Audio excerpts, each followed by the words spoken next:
Hello and welcome to Dice Punks, a tabletop role-playing podcast where we focus on playing full campaigns in less well-known systems. This week, the Frontispiece Four and friends try to keep at least one step ahead of the dragnet they're pretty sure is slowly closing around them.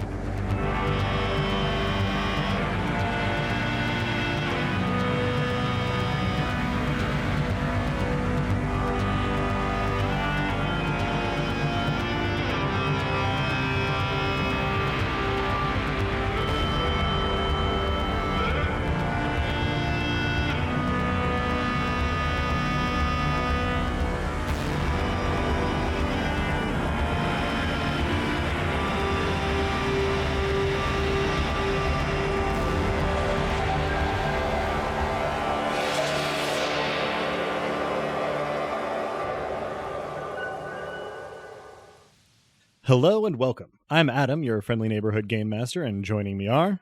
Hi, I'm Drew, and I'll be playing Cato, aka Hecate, bringer of books, crimes, and occasional book crimes. Hi, I'm Robin, and I'll be playing Callisto Armitage, but that's officer to you unless your name is Den. You can call them Cal. Hi, I'm Dez, and I will be playing the OPSEC gremlin, whose only name is Luke or Byrne.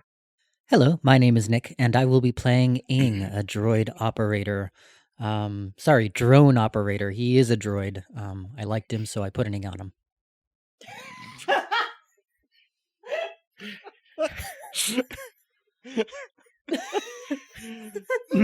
You can vote me off the island with an appropriately high Patreon tier.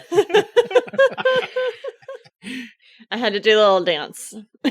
Yeah. Let the record show, for those who were only on audio, that Robin was doing the single ladies dance. Perfect. Thank you, everybody. Let's get right into our recap of last time, courtesy this time of Cato. Another successful job. A socialite threatened. A baby more or less undisturbed as a cat screams at it across languages, across species. Things are fine at home, in other words. Ing and I told the group about Apatia, the augmented not-a-nun who we'd both run into multiple times and who said she'd met a dreamer. So, amid the debrief from the mission, we decided to meet up with her and learn more. And we did meet up at the Place of Honor, a sort of nuclear disaster being imminent themed bar with good tunes courtesy of the Fruits of Knowledge and some assertive drinks courtesy of a barkeep named Mediocritus. Don't be so hard on yourself, guy. We told Apatia about Over3, guarded, but only just, and she told us about her own past. Apatia, it seems, is some kind of ex-evangelical cult escapee, once and maybe future god-botherer. Somewhere along the line, she had something inexplicable happen to her, something that left her with multiple cranial augments and no memory of her parents' fate, and a vague but unshakable sense that she'd met a dreamer. The worm. Polysom. Other dreamers that may or may not exist. Purely digital dreamers, maybe? Police dog bots with tentacular faces, possibly? Who knows? Each of those may exist, assuming dreamers are discrete from one another and assuming that we can somewhat trust a memory defined mostly by being full of gaps and assuming any number of other things. None of those named or hypothesized or mythologized ones are the one that Apatia met, though. Probably. The show was good. The night felt alive. We don't know much still, but I feel like we understand what we don't know much better than before. And we're starting to trust Apatia, and she's starting to trust us, and this worries me if I'm honest. We're trusting each other more and more. So, here we go. Thank you. And if I may begin with a compliment, we've had some real killer recaps lately, this, of course, being one.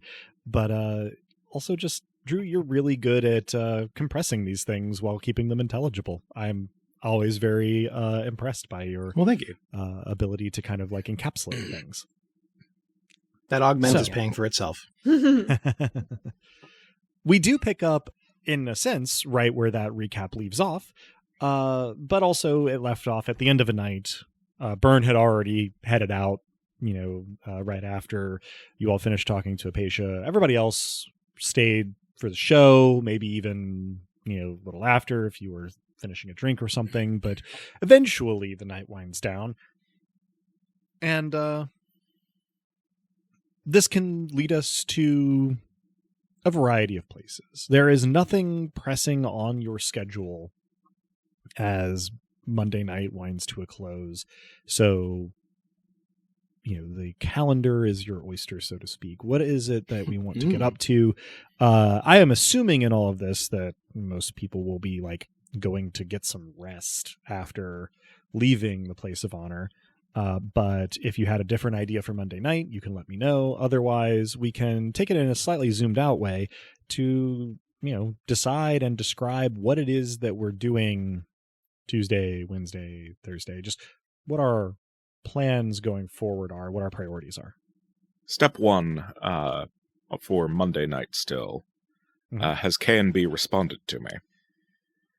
That, thank you for asking, is, let's see, assuming you're keeping hacker time, then you'll hear back from K&B once it's no longer Monday, but before most people are awake on Tuesday. The instant I hear back from her, I request a meet. Okay. Digitally, that is. Okay, that was going to be my clarifying question. So, yeah, you had, for our listeners, contacted K&B immediately after the Rutech job and sort of had a conversation, but then you had followed up via just like a, email or, text format, letting K&B know that you had received one of the Canopus.drs invites. Do you remember, had you told her about attending the soiree? I had not. Okay. I thought as much, but I wanted to be sure. She was also working on getting a sort of search assistant program shipshape for you. So all that as context, when you hear back from K&B, she has sent you a brief email that says, "No way. Are you going to go? When are you free?" And so you respond requesting a digital meetup, and she is like, "Yeah, sure," and goes to get like a little, you want to do it voice, want to do it like VR chat? What are you thinking? Oh, VR. Okay. So, she gets her little space that you met in last time, booted up, and sends you an invite. In short order, you are loaded in with your what if Clippy was a match VR chat avatar. For our listeners, it's not called VR chat in universe. I haven't settled on a name for it, but it is essentially the kind of thing that VR chat is. And so you are very shortly in this space able to chat, directly and expressively with K&B, who is quite literally perched on the edge of her seat in her avatar form, in her little meet space. I should say meeting space. Meet space has a different, different connotation. In her little meeting space, perched on the edge of her seat, and as soon as you are in her digital sitting room, fully initialized, she's, so you got an invite. That's exciting. And I have been. And how would you like to join a conspiracy?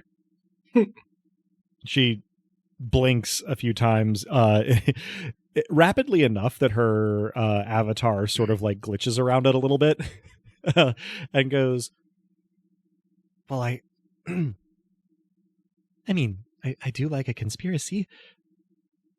What, oh, you have to tell me all about it. Come on." So, you've read the files, basically. I've looked over them, yeah. Canopus was survived, yes? Yeah? What's the first syllable of the names? She nods, sort of shaking her head. She goes, "Cryptographic puzzle, that is not." No, not subtle, but backed by very good intelligence gathering. Oh, the plot thickens. That part will remain unspelled out because Hahi's gesture of good faith was destroying that data that should already have been well and thoroughly destroyed. Hmm. But it was bait enough to overcome my usual approach to things. So, her body language suggests that she is perusing information, in sort of like another prompt or window. She says, so Hahi is Haru hear you? Well, she's done a really good job of constructing a persona, I suppose. What does she want? To know what actually happened to her father, presumably at the hands of the cartels. Okay. That makes sense. It's not as specific as I guess I was hoping it would be, conspiracy and all, but reasonable. And if it's useful for harming the cartel, then well. That was part of why I figured you might be intrigued. Yeah, she sort of steeples her fingers and drums them together excitedly. This may relate to other things that are happening, but I have not yet pinned down enough on that all. Out of character, Adam, did Canopus have anything to do with like the sort of advanced AI and or roboticism that might lead to Dreamers? The robotics side of it's certainly plausible. His career as a physicist, you're not entirely sure that you are knowledgeable enough in those fields to appreciate see a connection. Yeah. But the robotics would be a pretty direct connection. Okay. If indeed one was there. This may also tie in urban legends, but we'll burn those bridges if and when we get there. She sort of bounces in her seat and says, "Ooh, this is fun. Oh, I just got out of trouble, but this is kind of irresistible." Well, thank you for letting me know. I'm almost done with that program, and I think that I'm going to run its kind of beta Maiden test. voyage. Trying to find a little more information on Canopus Hear You and his work on the station. I'll be in touch both with that info and the search program once it's debugged. Lovely. And hey, keep me in the loop. This is a lot of fun. Absolutely. She stands on her chair and gives you a sweeping bow, and then somewhat unceremoniously disconnects. Sounds good. Mm-hmm. Assuming that nobody else had anything pressing enough to be handled on Monday night after the place of honor. I certainly give Bronwy a quick summary, since we're trying to prove that we're no longer leaving her out of stuff that the group knows. So presumably over a lot of prolixity. I explain, I give the basics of, where we met, who Apatia is, and how we think that Over3 might be part of a larger family of things. She looks both excited and uncertain, maybe understating it a little bit. She kind of gives Over3 a very uncertain look, and she's like, this is all really interesting, but it is also really scary. Yeah, it's definitely both. I mean, it means we have no way of knowing who might be looking for us, or, what might be looking for us. If our uninvited guests come directly from the Dreamers, or the one brings the other, then it may not just be humans we have to worry about. She nods and looks thoughtful. She says, so at a minimum, then, we're talking about PSS, IMX, probably the Dreamers, and maybe at least at one remove, all are part of the cartel looking for this thing. And the Terabyte Boys, not that I'm too concerned about that. Also, maybe non-human intelligences. Yeah, that pretty much sums it up.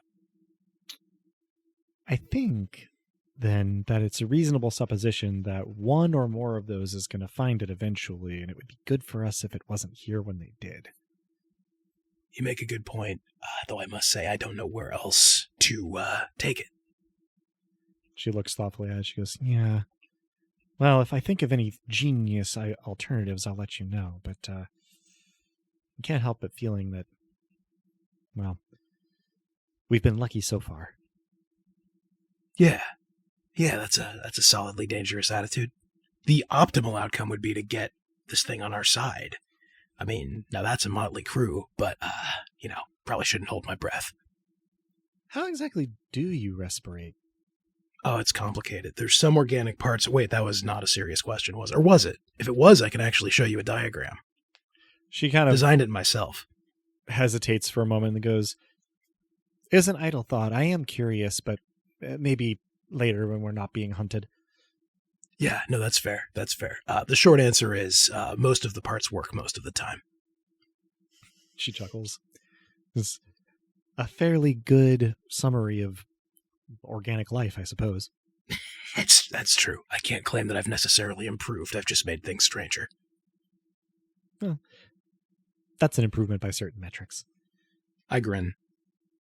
Bronwyn smiles, and Prolix makes a kind of series of murbling sounds that get translated into a sequence of surprisingly specific civil engineering jargon. Are you sure that that's random? It isn't randomized. We just can't tell the cipher anyway. I have a sudden urge to read about bridges back on Earth. She sort of chuckles. She says, I had to force myself to stop thinking about it because, if you're around it for most of the day, it gives you too many bookmarks on wikis to really follow up in any reasonable amount of time. I give her the abyss gaze is also sort of a look of acknowledgement. Let the subject drop. Yeah. If you are, kind of satisfied with the on-screen portions of your conversation with Bronwyn, then we can assume that you chit-chat a little longer and then, figure out shifts, for watching and sleeping and taking care of the baby. Cal headed to bed, or anything in particular Monday night? Cal would take cues from Ing on this, considering that they hung out and saw the show just to keep an eye on things. Mm-hmm. Yeah, I mean, Ing would be open to conversation if one naturally happens, but basically, comes home, pretty normal sleep routine, insofar as uses electrical stimulation to give his arm some exercise, sprinkles some nutrients into the substrate gravel, gives it a gentle massage, and then goes on to the defrag routine. You're pleased with this arm's skin clearing up around the base. Looks like it's thriving. Good. As is roomy tradition, while Inga's caring for the hand, I clean my gun. No skin conditions on that. Good. Oh, thank goodness. That would be concerning and alarming to everyone involved. Indeed. We eventually arrive at Tuesday morning. Now, I'm going to let you guys know what I've got cooking. We already talked about the program that K&B is going to send to Byrne when it's done. Byrne is also expecting, not necessarily super soon, but sometime to hear from Allie, having kind of suggested sharing some, programs and practices and things, and gotten a tentative, maybe the better word there, agreement from Allie. Cato had also put feelers out about some cyberware, but we haven't really had time for you to actually do the acquisition part of that just yet. And then I know that both Cal and Byrne have sort of ongoing data sifting on a burner, so to speak. That occasionally, gets visited and periodically divulges useful information when collated. Is there anything that is on a burner that I have missed? I think now that the whole dreamer thing and also Canopus has really come to the fore, Cal is going, or I'm going to rekindle my investigation into Caleb Dryden. Mm-hmm. Since, they seem connected to both of those threads of intrigue. And I know I have addresses, so I'll likely invite the gang to investigate the addresses with me. Okay. In terms of the not as much boots on the ground part of that investigation, are you continuing to steer clear of PSS resources that would leave an inquiry log? Yes. Okay. Yeah, especially for these two subjects. Sure. That does make it go slower, but is probably prudent. Good deal. Other things that we are nominating for time spent in the next few days. I'll also be working during that time, keeping appearances. Yeah, as will Cato particularly. Mm-hmm. Having a shop to run and all. Can't be out to lunch all the time. No. I may also pull up the case just to see what PSS has on record. Since it was broadcasted, I feel fine leaving a little bit of a trail there with Lulu, and see if there's any description of the object. They're obviously not treating it they're not proceeding like it's a robbery, but I'm curious to see how it is being presented in PSS records. That is the sound of me making a little bit of a randomizer roll. Okay. That one is fairly easy then to sort of characterize, because the records on Lulu's case are very sparse, even by PSS's sometimes very matter-of-fact standards for police work. It is quite thin. And moreover, nothing has gone into the filing, either hard copy or digital, in a way that leaves a revision history or updated or altered. They were pretty careful only to commit to writing the things that they wanted on the record about it, which are that Lulu was attacked at this place at this time, and that she said there were 3 assailants. That's pretty much it. Whatever else she might have told them, have been quite careful not to include it in their records. I'm going to use their database to see if there was any other filings of Lulu, or records of Lulu and their database. Both charges against her, traffic infractions, just casting a wide net to see if the name pops up elsewhere. I don't think it does. I think this is the only time she's in PSS records. Yeah. Excellent. Well, that's all I'm going to search on their database. Totally reasonable. I don't want to hog too much investigation too, but I'll eventually do a search on Byrne again. Good. I think they would expect no less, to be honest. Oh, just structure this in roughly roll call order, minus Cal, since we already know what they're up to. Cato. I think if only for flavor, we talked about leveling and character growth last time, but I think this is the time when I actually do the stuff that allows me, narratively to do the stuff that we've said I can do mechanically. So, we've said that I can sort of share my, my group prep with the group. So, let's say I sort of take a look at our communication channels and clean things up. Let's say that, because I have some ability to help people with security levels or stealth risks, I, clean the OGs and make sure everything is working correctly. As I'm, just sweeping the shop, I also sweep the shop, do the kind of stuff that Byrne would be proud of. that actually gives me a good opportunity for you to roll a cool plus criminal underworld, so 2d6 plus 3 to acquire some things, mostly I like for it. Ing. That is 7 plus 3, we said? Mm-hmm. Is 10. Okay. So this, is going to be played a little bit fast and loose with, because it is mostly about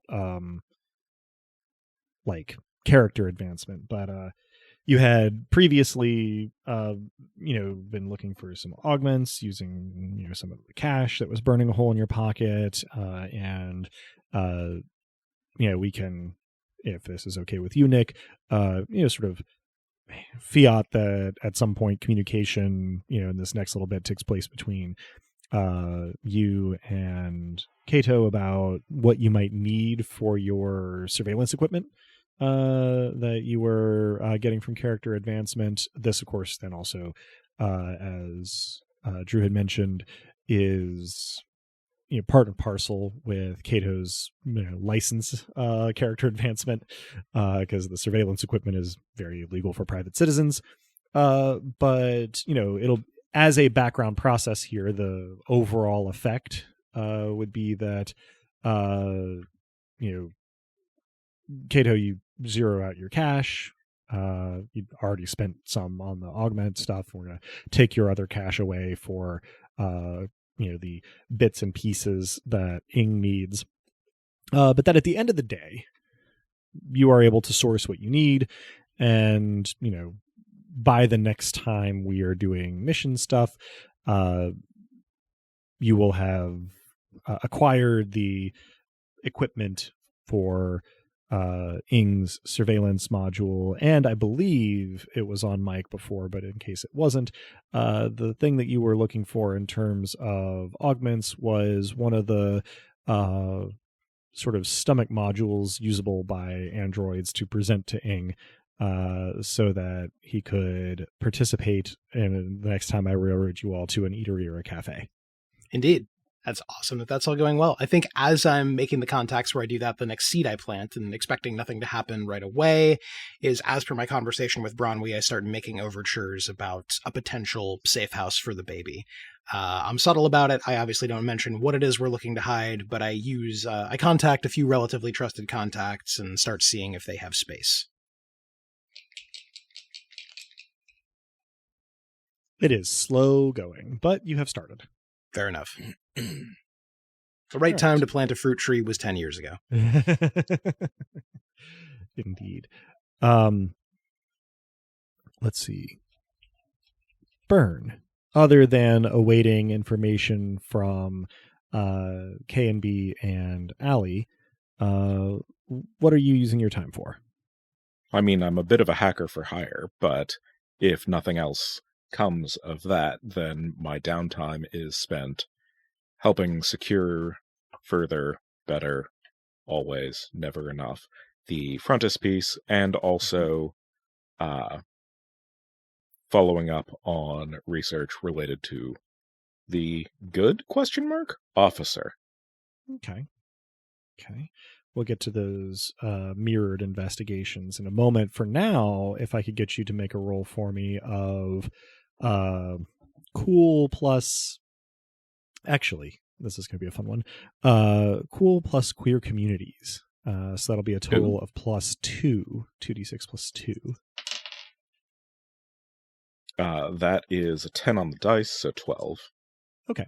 You do find some work in your hacker for hire mode that pays more in, kind of goodwill and favors. You do get some currency out of it, but it is more pocket money than measured in cash. You'll be able to afford like more donuts and energy drinks. But it is essentially folks reaching out to you to try to counteract or clean up some of the surveillance of G-Pol and adjacent queer communities that various security agencies and corporate surveillance interests have been doing. Light by your standards of disrupting surveillance networks or compromising data banks. Keeps you sharp, earns you a little bit of cred and a little bit of credits. We'll, like I said, get to the other rules in just a moment. Ing, what's your work week look like? Other than putting together the surveillance, passive surveillance package, if and when that becomes available, I think I'm diving more into the Android rights movement, interested in what needs to be done, what's going on, and not least of all, kind of learning new ways to think and deprogramming myself, so to speak. Mm-hmm. Yeah. Insofar as success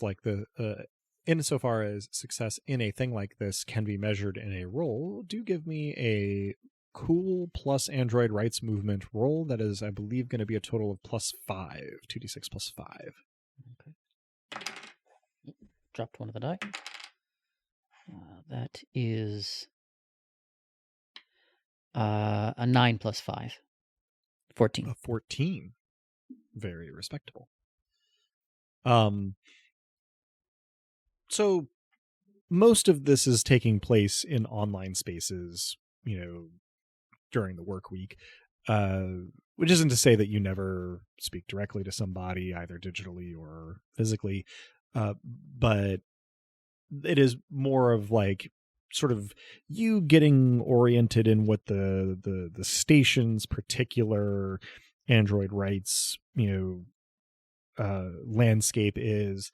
And so you learn a lot. I will give a couple points here, but it'll also just be the sort of thing that you can roll to know something about in the future. There are a couple of different schools of thought that weren't wholly alien to you. There are those who sort of favor the path of, well, we just have to demonstrate that we're human enough to join human society fully. This is not an unpopular position, but it has a lot of vociferous critics, not without reason. Another is, that this is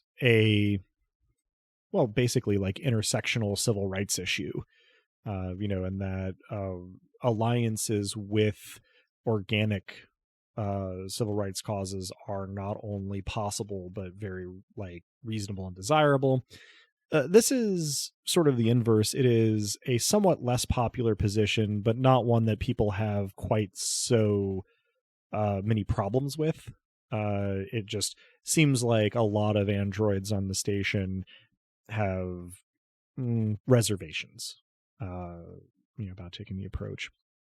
A very polarizing attitude is seen as fairly radical, but not as unpopular as you might have guessed, or as you would find on Earth. Is essentially an Android separatist movement, which has a smaller group of Android supremacists in it. That there are insurmountable obstacles to being able to integrate into human society, maybe insurmountable obstacles to being able to coexist with humans. And this can bleed very easily into, we are the next and best way of being, and that, the humans should feel lucky that we tolerate them at all. Mm-hmm. There are, of course, a lot of different shades in between these, and probably the plurality of androids are much more what you might call issues focused than ideological. What particular experiences have they had that they would like to see addressed or remedied, and they sort of focus on those things. One thing that seems to be true across the board is that nobody has the patience that they did even 3 years ago.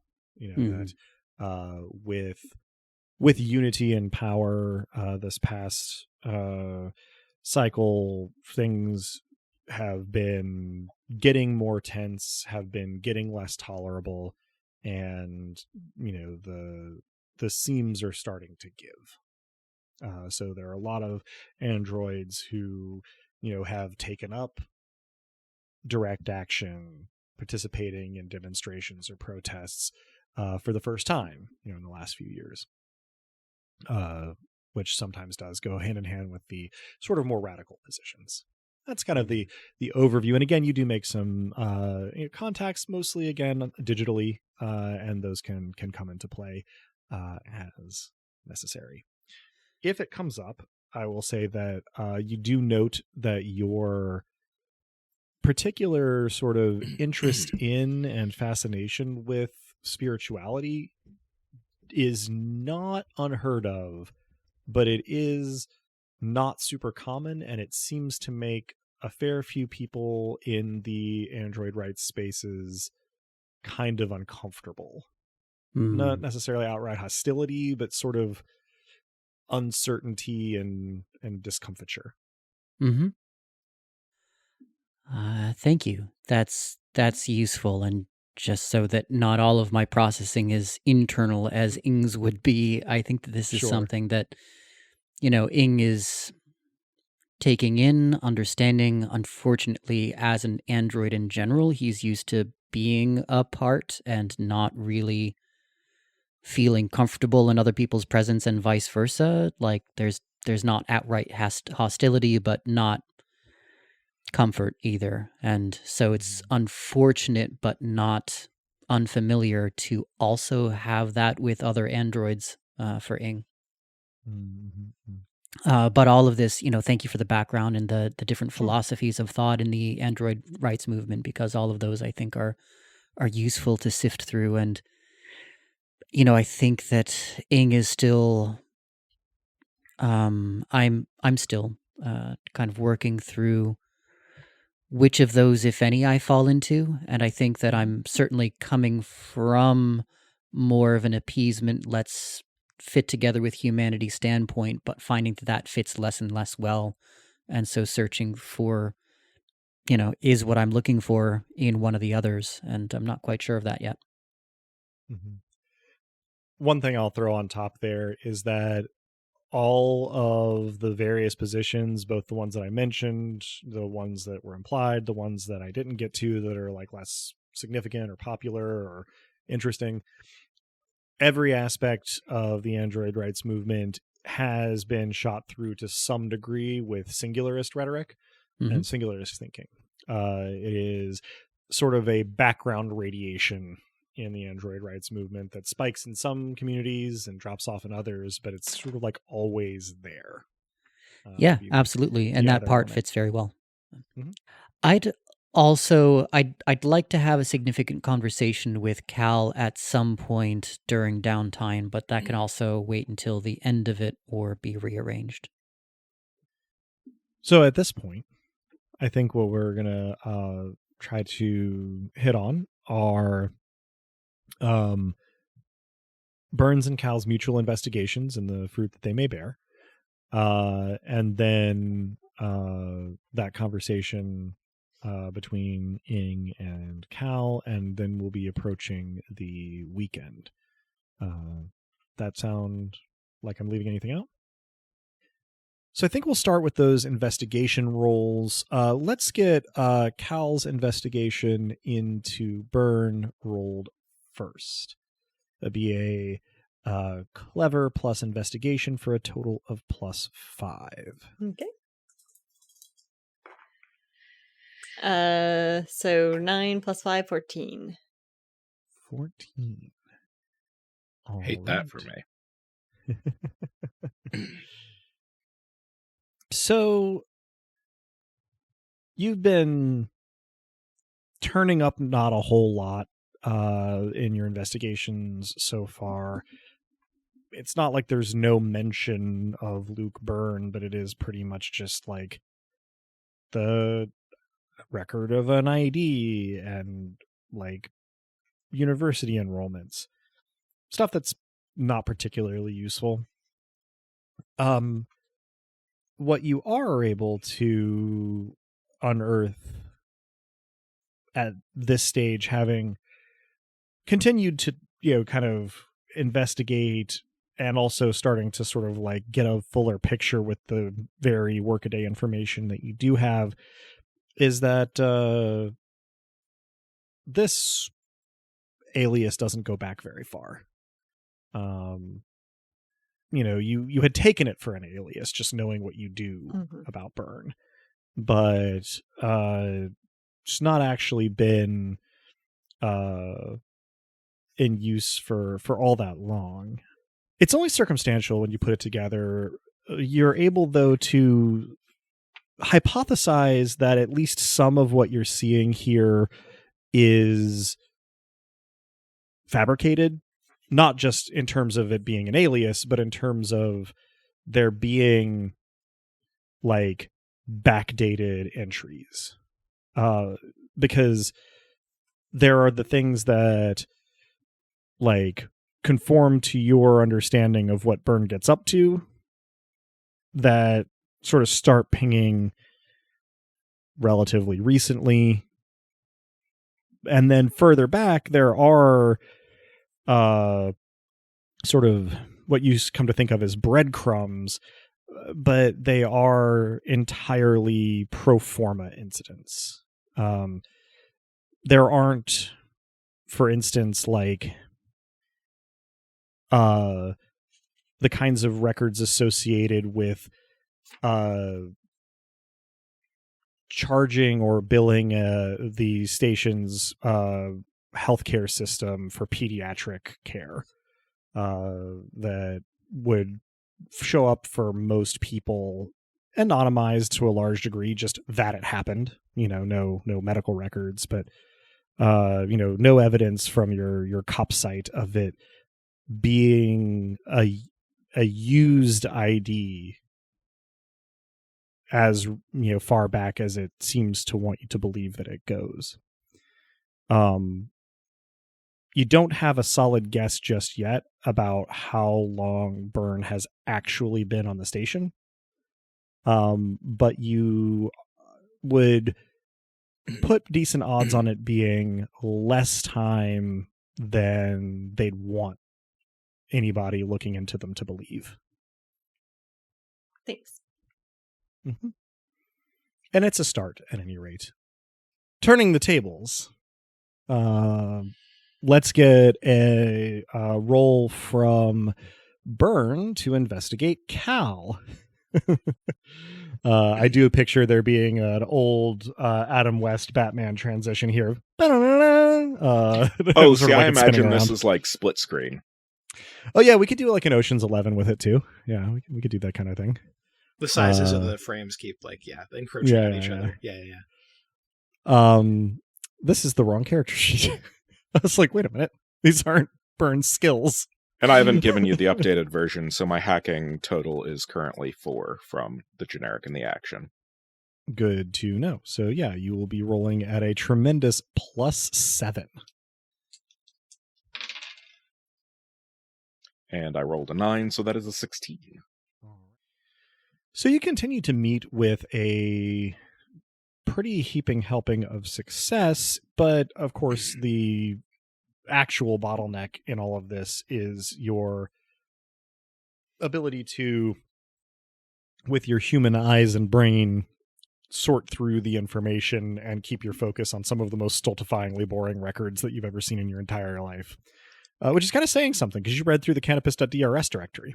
But eventually, in the process here, you turn up, of all things, the G-Pol student newspaper, just called the G-Pol Gazette. Not very creative, but then again, it is a technical school.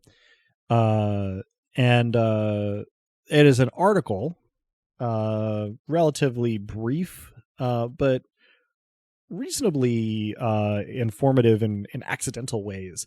It is a profile on a newly hired PSS officer, Cal Armitage. Actually occurs to me, I never thought to think of this. Robin, how long ago would this be? Oh, let me pull up my timeline. This was later on in 2016. Okay. Thank you very much. So yeah, it has been a minute, but is finally at the top of your stack, shall we say, to look at. And what's notable about it is both the timing and that the version of the profile, the version of Cal's professional life that is in this write-up is it's generous and strategically incomplete. A phrase that catches your eye, though, is the frustratingly vague has overcome great tragedy to serve the student body at Grand Cross Polytechnic. Yeah. Not directly informative, but tantalizing. Interesting. So that's my major find for this time? Mm-hmm. Cool. Okay. Which I believe brings us to the conversation that Ing wanted to have with Cal. Yeah, so I'd imagine that we're at the end of one of our days. Both kind of exhausted from our respective engagements. Cal, I've been meaning to share something with you that I'm not quite ready to share with the others. I'm not sure whether I ever will, but it's something about me that you deserve to know, but also something that would put you in perhaps greater danger to know about it, but some danger not to know about it. I'm babbling. Do you think that this is a secure place to have private conversation? As secure as any can be. Let me power down my phone for a moment. All right, I'll do the same. I didn't end up on this station by accident. I'm, you know that I'm not a student. I'm just posing as one. I've got this false identity. I'm on the run from a certain military group, the group that created me. Do they have a heavy presence on the station? Not that I know of, and as far as I know, they'd probably assume that I'm still on Earth. That's better for us, then. Yeah, I hope so. But,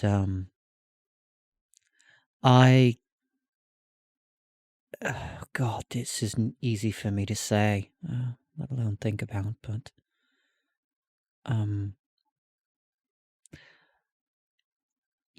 I've killed quite a few people before I became this person that you know.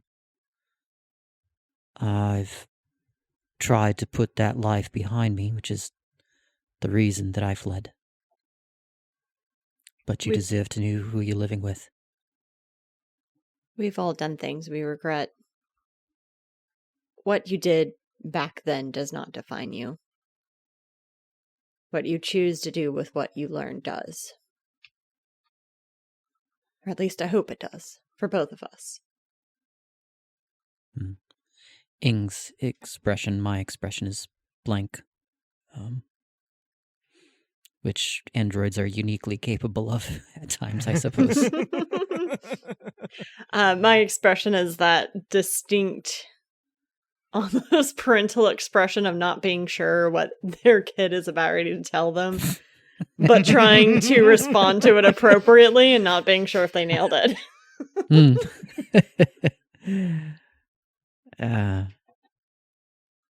I'd like to think that that's true. Still working through it. I don't even rightly know how many of these memories can be considered mine versus not. It gets philosophically complicated when it comes to identity. But, yeah, I think that if this military group ever discovered where I was, we'd all be in considerable danger. The best case scenario is that I would be killed. Worst case, I'd be brought back and reprogrammed. For what it's worth, I don't even know how to kill in the way that I did. Somehow I was able to jettison that programming on just how to dismantle a human body.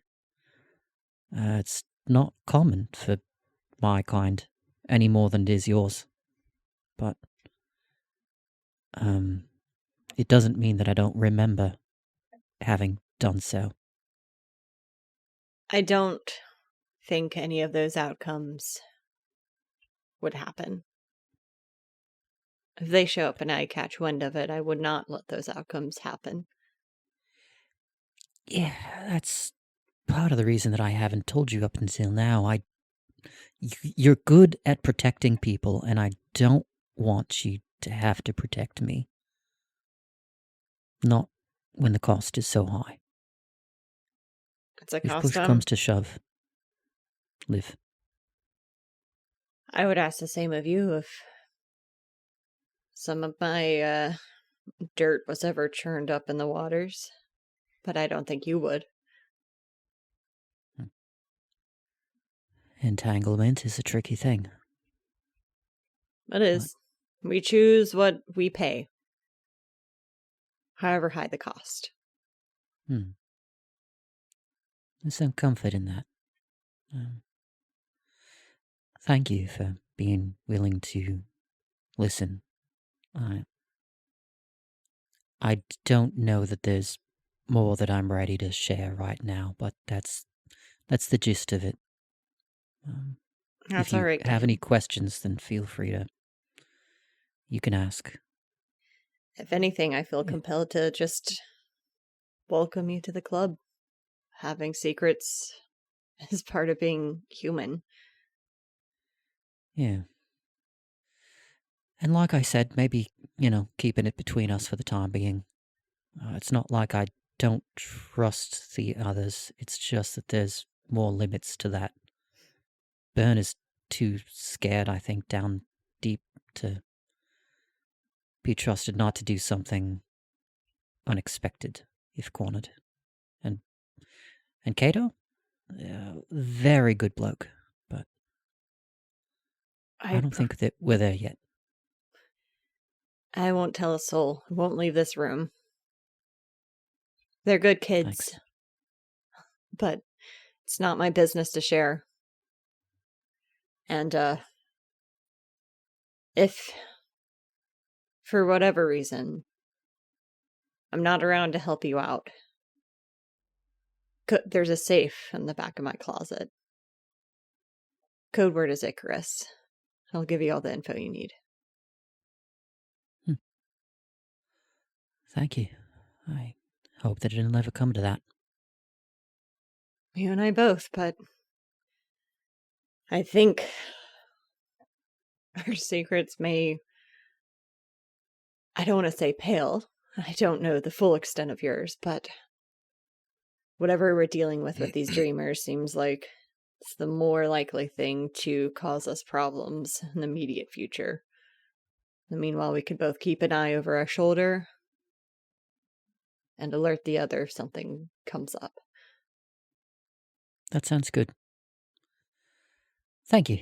I think it's my turn to vacuum tonight. Gonna get to it. So, things we've done so far probably take us through Wednesday. Cal, you were going to get an email during the course of your workday on Thursday from Lou Tupper. It's not to you, it's to the whole of PSS. Sorry to interject, but would it also be You're fine. fair, without going too far into the week, to say that in the background we're also looking into Apatia? Mm-hmm.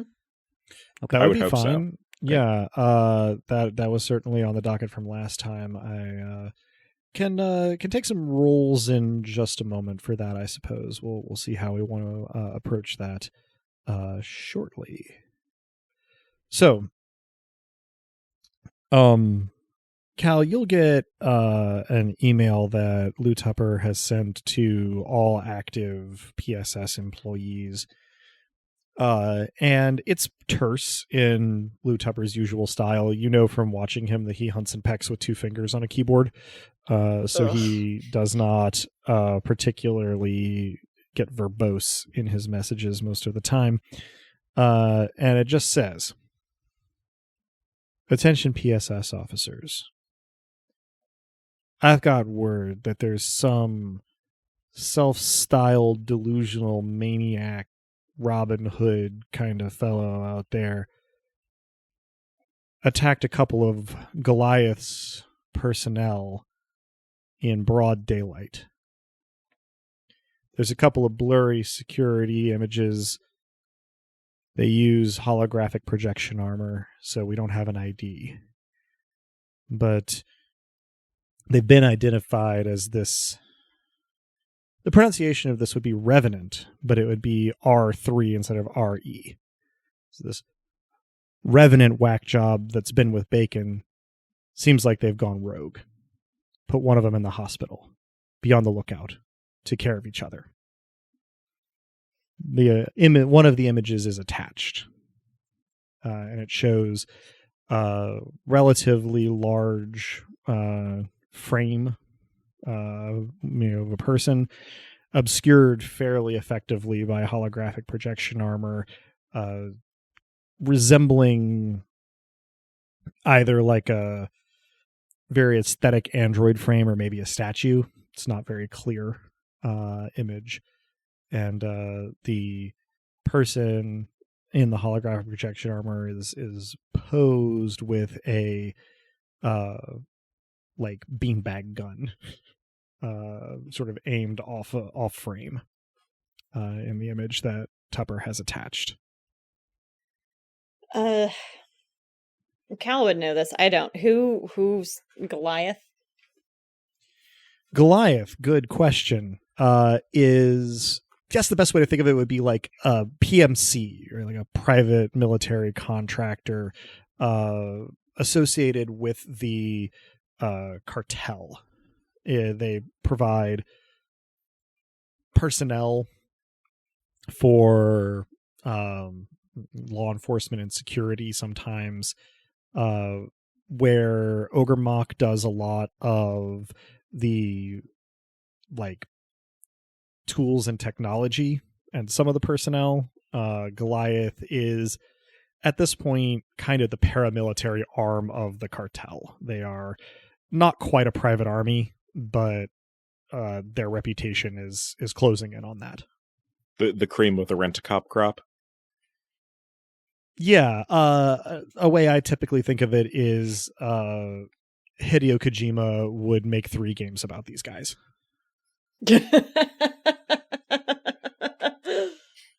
That is a very evocative description. I understand completely now.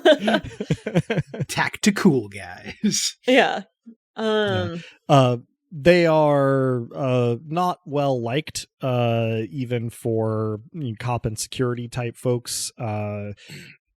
Interestingly, they are not well liked by station security, the actual like station cops, in sort of the same way that like Blackwater was not well liked by the United States Armed Forces, like rank and file, and for similar reasons. But the only like public facing like individual is the founder and like owner leader of Goliath, Barlow Hawthorne, and sort of exaggeratedly grizzled Australian man. Interesting. I immediately text Ramirez the screen cap and send the swear emoji and the and just WTF.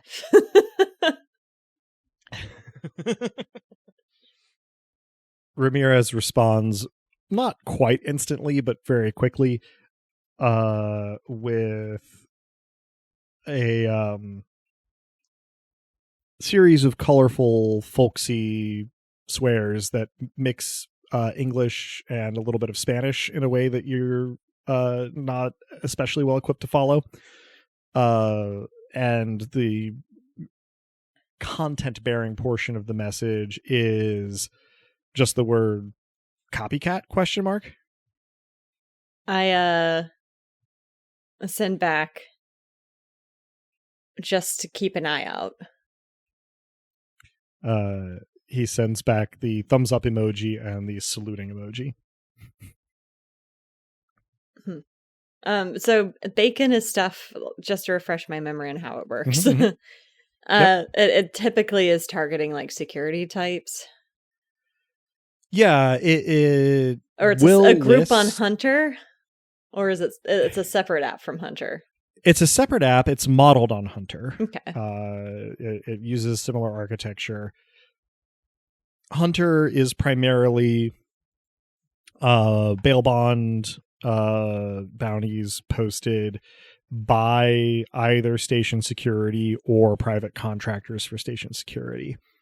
Bacon, as an organization and an app, follows the same like interface and basic procedure stuff, but it is a nonprofit that offers out of its fundraising essentially nominal rewards for the way they phrase it is assisting us in making sure that those in law enforcement who would abuse their power stand trial.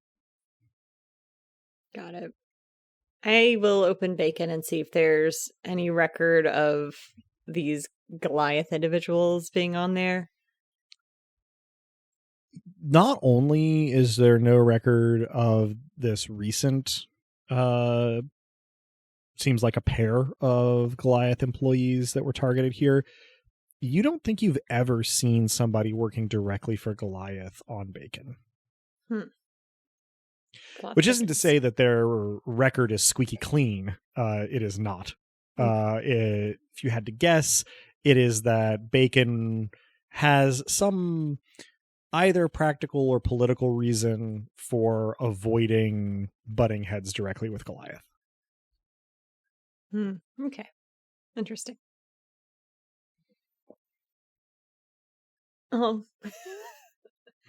That is a problem for another day.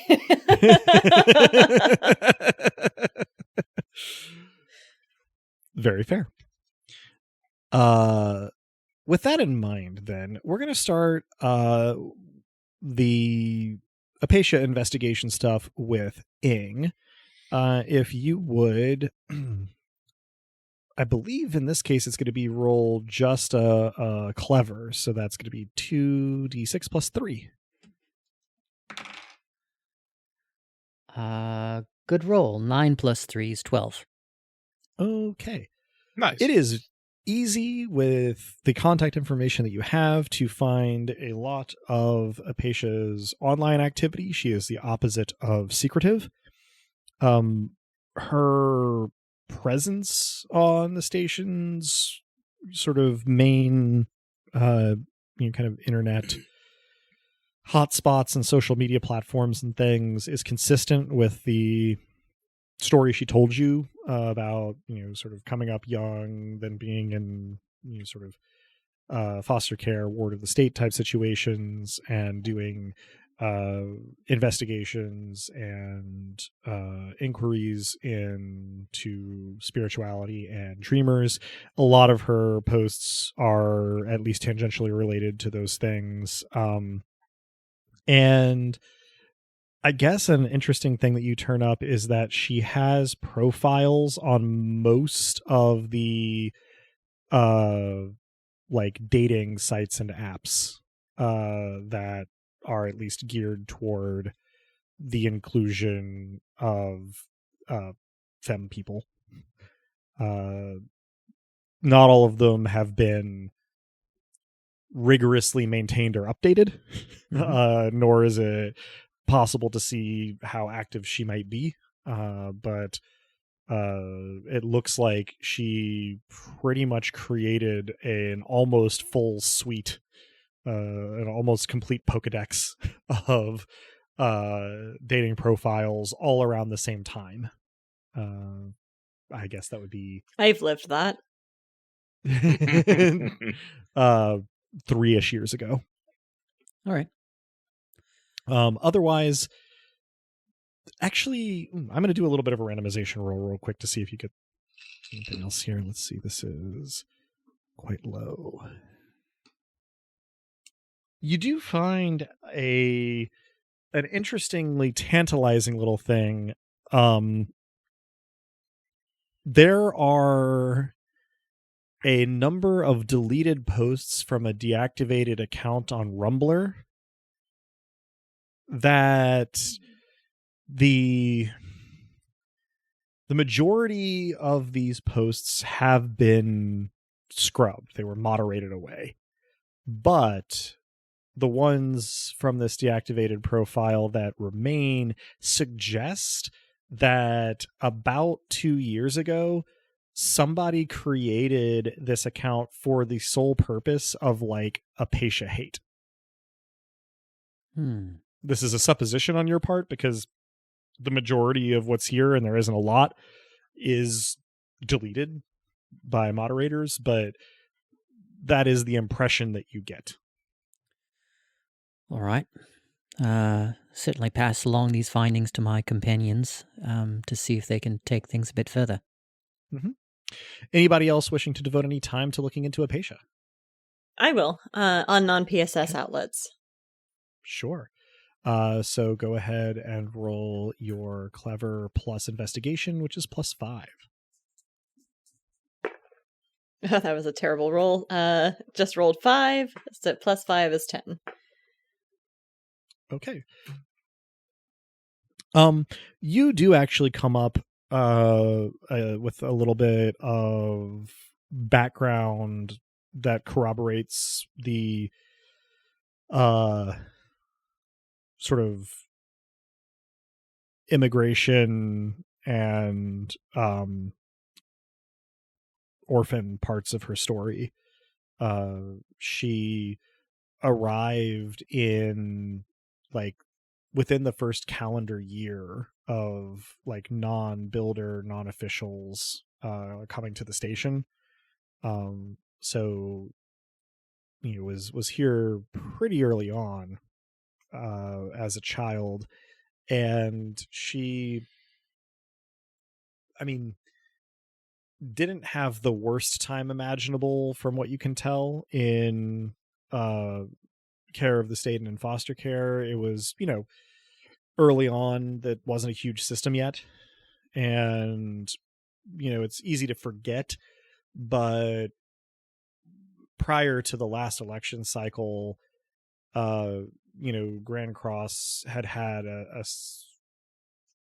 suite of, by Earth standards, pretty progressive policies and institutions in place. It wasn't until about 4 years ago that those things really started to get like privatized in a major way, and the quality of service and support decayed rapidly. Not that it was perfect, of course, but she doesn't have any major like horror stories that you can see from your investigations here. You do come across, though, and this is available without having to go through officer-only channels, that she has filed a restraining order a little while back against somebody. What you have right now is a name, Jaron Hales. Sounds like a real piece of work just by the name alone. So yeah, that is the additional information that you get. Is anybody else trying their luck looking into Apatia? Oh yeah. I don't want to be left out. Okay. Well, we'll take Cato first and then Byrne. Let's see. Cato, you will roll your clever plus criminal underworld for a total of +5. Cool. And as that implies, I think what I'm doing is asking around and seeing if anyone has met someone who sort of fits the description, not physically necessarily, but in terms of preoccupations. Sure. That is 7 plus 5 is, that shouldn't be hard math, 12. Mm-hmm. Putting out some feelers, you discover that for a brief window of a couple of months in sort of a series of contiguous downtown districts, Apatia seems to have done sex work, sort of in a gray area of legality. Doesn't seem to have suited her. She, was only at it for a couple of months, according to your contact. Whatever I'm doing, there isn't out loud. Huh. About that. Mm-hmm. And Byrne. Yes. Let's get your hacking roll. Yep. Probably cool instead of clever, since I am actively checking with people. Good point. In the community, but that probably does also implicate my new talent. You will have to remind me, I do not have the updated version of your character sheet. Fair. Darknet rep. Mm-hmm. +1 to online social roles involving hacking. Sure. So that is going to be +6 instead of +7? Yes. Once it all comes out? All right. So let's get that roll when you're ready. That is an 8, so 14. 14. All right. You turn up some information about Apatia's parents being reported missing, presumed dead, not all at one go, but missing and then later presumed dead. And this leads you briefly down a rabbit hole about their kooky cult that they were part of. It is best described as a sort of mystical millenarian sort of celestial oriented charismatic evangelicalism. Gross. They seemed to precede most of the beliefs that set them apart from the idea that space is heaven. And so for people to go to space means that they are heading toward heaven. They don't quite take it to a and thus we must all get raptured by UFOs place. Instead, the idea is to make sure that those who colonize quote unquote heaven are the ones that we want to represent us to God, meaning them. So they wanted to come to Grand Cross to try to become sort of like a hegemonic religion in space, and it didn't work out. Really? I'm shocked, etc. Mm-hmm. The better and funnier outcome. Mm-hmm. Other than that, you turn up a little bit of information from shortly after Apatia sort of like legally became an adult, about what seemed to be her maybe first few voluntary augmentations. These are not public records, they're medical records. But it looks like she I won't tell if she won't. It looks like she was having what she was describing to medical professionals as like nervous issues that resulted in twitches, tics, and sometimes seizures, and was seeking augmentations to help to ameliorate those things, more or less like the week after her 18th birthday. I would also be inquiring as to like her digital rep, to the degree she has one, given that we know she's looking for dreamers, but I assume that's largely duplicative with what others have found.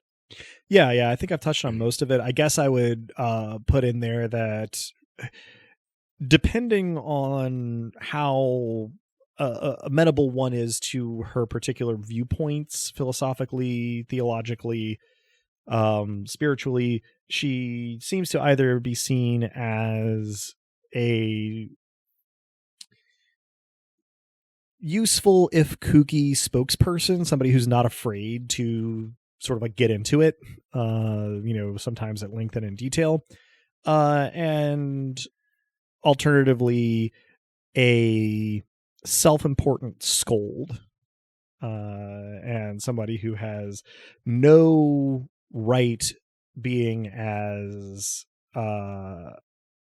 like high on her horse as she is. And then of course there is the outward facing aspect, right, outside of the communities that she's most active in, where religious people come into contact with her enough to form an opinion of her. They tend to find her at best off-putting and at worst maybe demonic. Delightful. Good for her. Let me see. You do actually turn up a pretty small subreddit that is not really about her, but does tell you a little bit about some of the people that she has clashed with in religious spaces before. There is a sect, denomination, offshoot, possibly depending on their attitudes, when they're all together, it's small enough that it could be called a cult. In any case, an evangelical branch of Christianity present on the station, calling themselves the True Faith. That's not ominous. Give a vibe of Protestant authoritarianism that has a, call it like 10 post digression about how awful Apatia is in one of these large, sort of wider ranging conversations on this subreddit. Stop, I can't like her more. I make a note of all of the handles. Mm-hmm. It is so. If I'm going to be petty, I might as well be petty in interesting and fun ways. And organized. Mm-hmm. Yeah. I mean, that's the key to pettiness and spite, let's be real. If they're going to succeed, true. Yeah, and not turn inward. So I believe that leaves us with the only thing on the docket being looking into Caleb Dryden's former addresses. This is not entirely, but potentially short-circuited a little bit, because Thursday afternoon he has the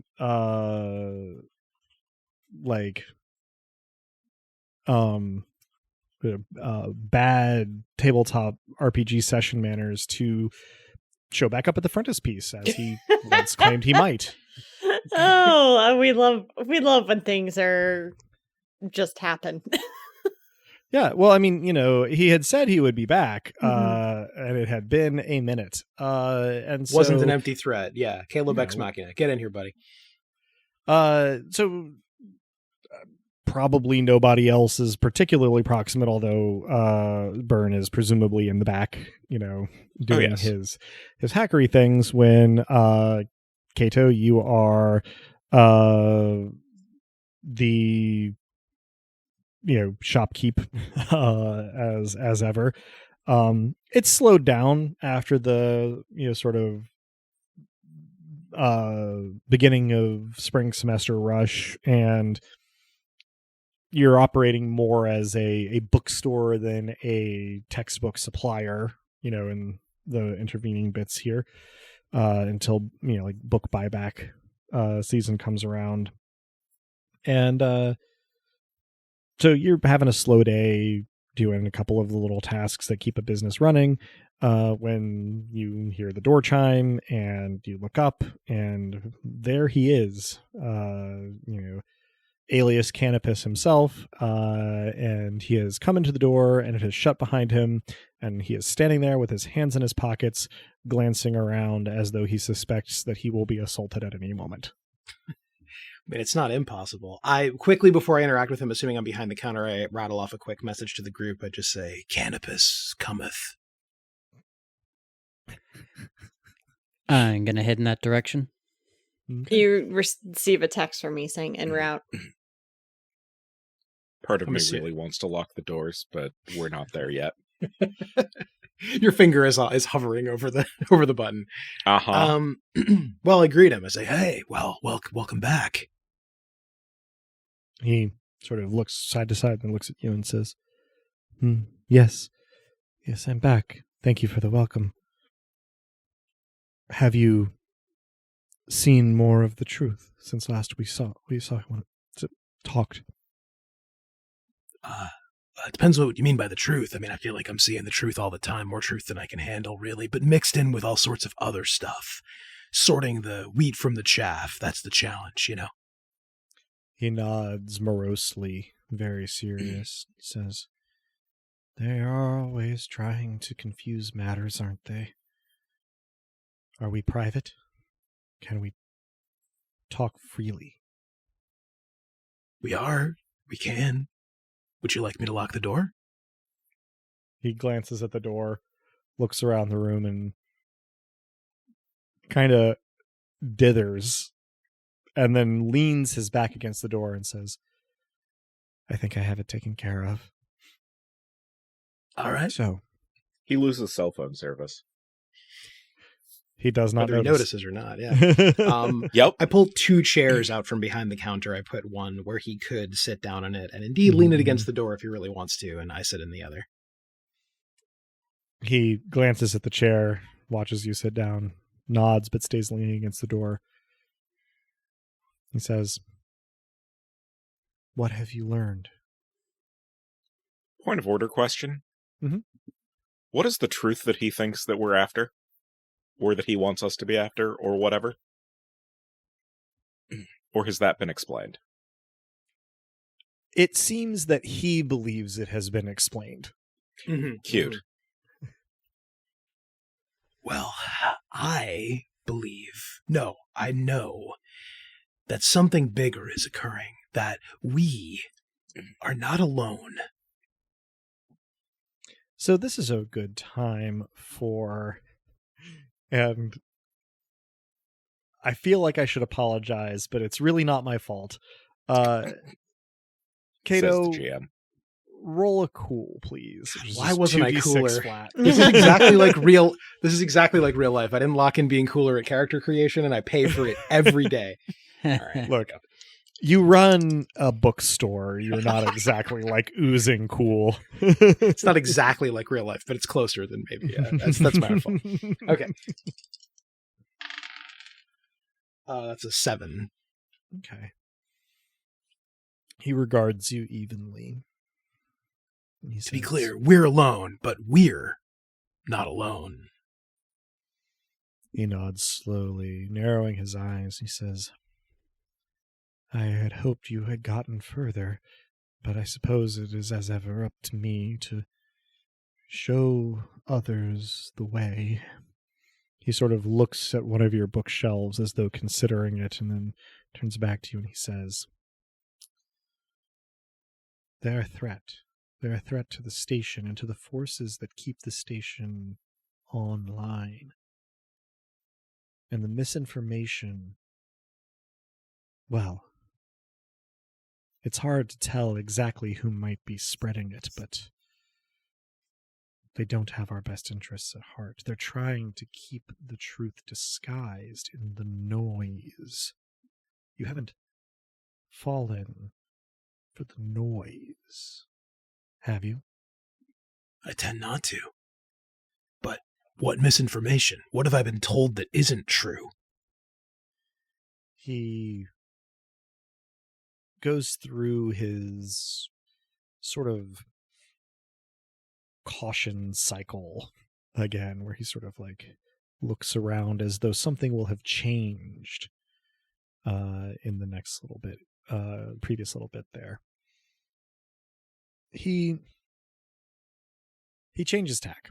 He says, you know, when I got close to the truth, they sent Antifa after me. And gives you a nod with raised eyebrows, as though this is extremely significant. I raise my eyebrows in a heroic attempt not to look condescending. You are not 100% sure you succeeded because he sort of narrows his eyes at you. Look, I never claimed not to be an idiot. Ask anyone, but I'd like to be enlightened. So let me ask a really basic question. Who are they? He sighs as though disappointed. He says, they, in a word, are the forces of chaos. They don't want us to break through to the next stage of evolution represented by the singularity. They are the anarchists, the cultural Marxists, the Luddites, the alliance, the conspiracy, if you will. I know people balk at that word, and it's true, it is a simplification. Don't take me for a crackpot. But they take the real observations and the hard work done by, well, entrepreneurs like yourself, researchers and geniuses of our time, and they bolt on all of the silliness and the cruft to make it seem like people like you and me, like we're crazy. I nod at this in what I hope counterfeits solidarity. If that's another role, then, this is my life.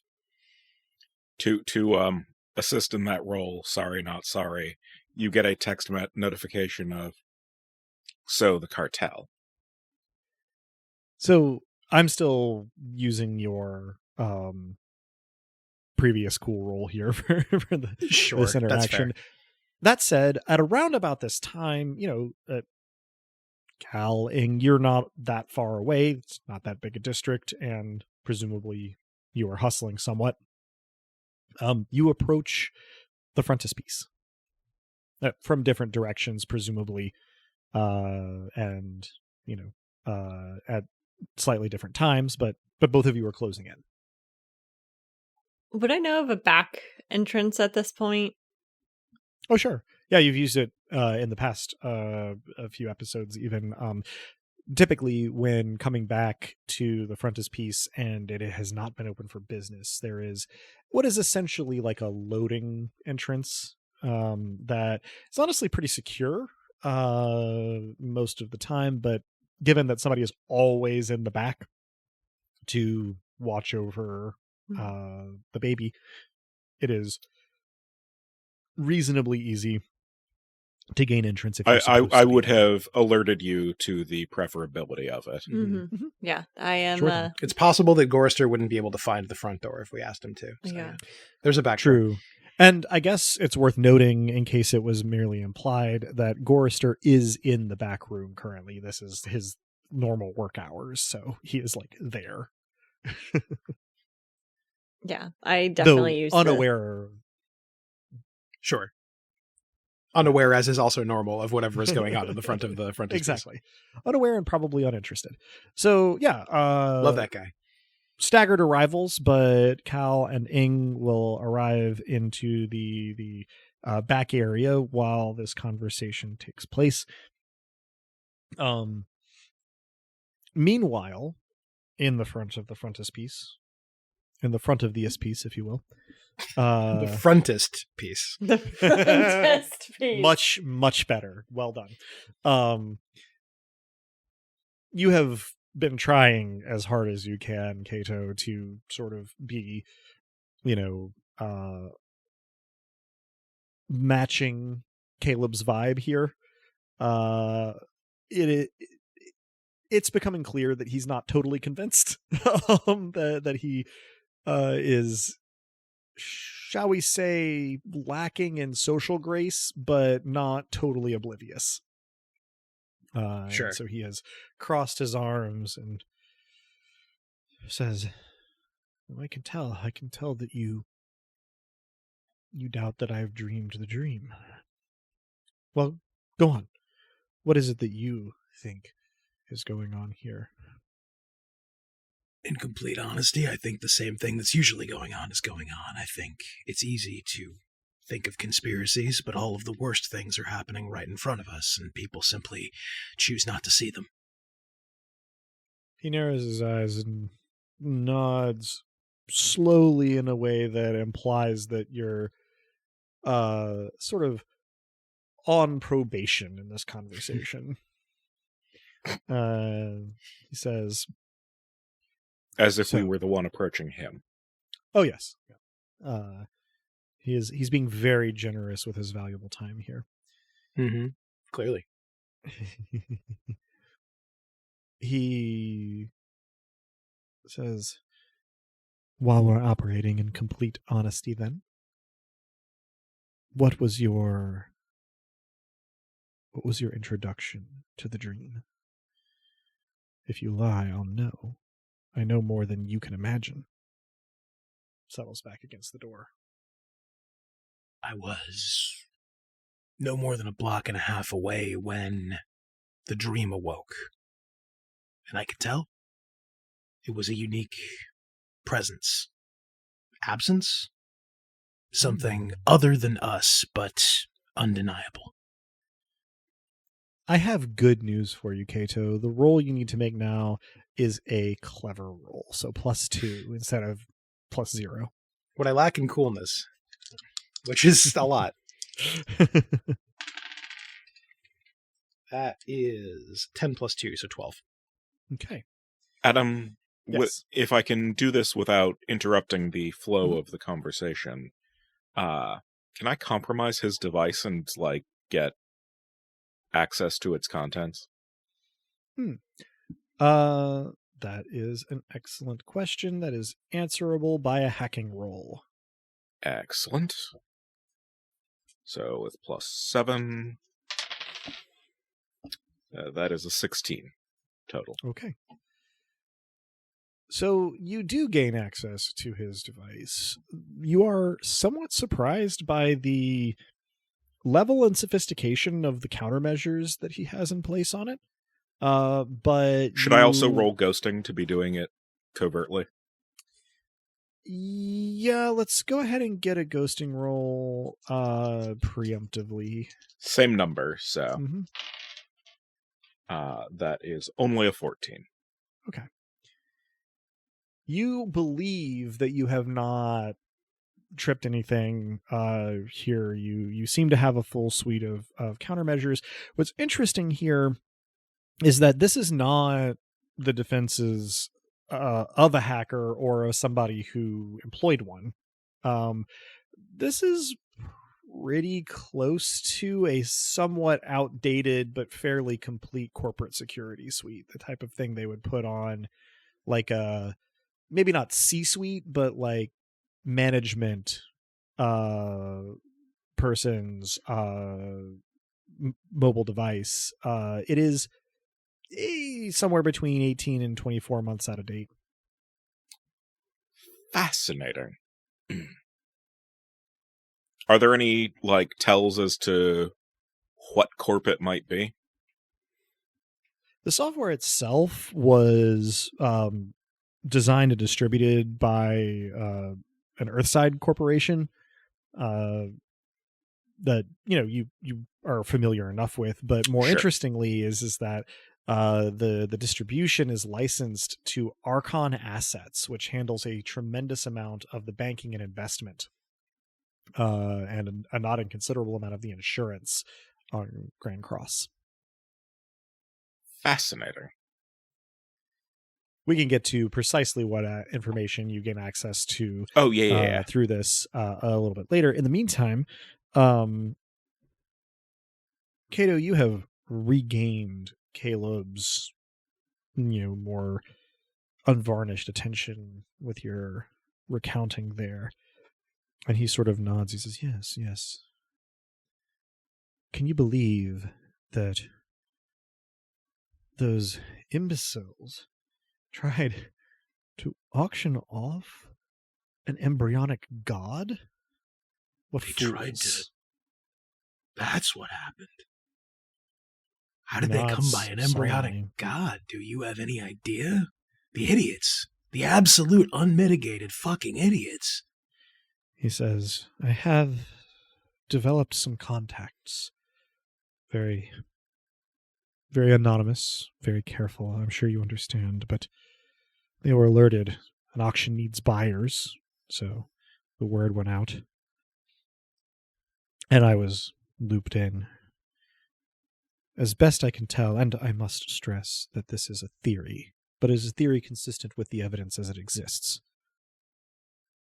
Best I can tell, there are some that dream more than they wake. And this particular entity was, well, discovered while dreaming. Not knowing what they held, they thought to profit off the divine. And we saw what came of it. A warehouse gone. Blasphemous in addition to unwise, in addition to just generally a bad idea for any number of reasons. He nods solemnly as though, teaching a pupil who's starting to get it. He says, I need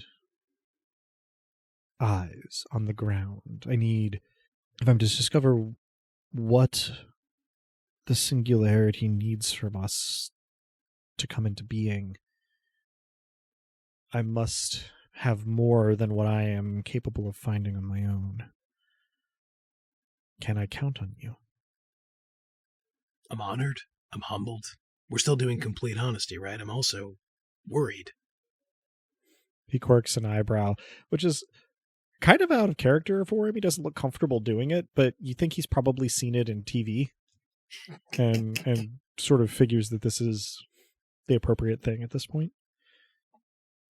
I suppose there are some worrying things. About what are you worried? I suppose.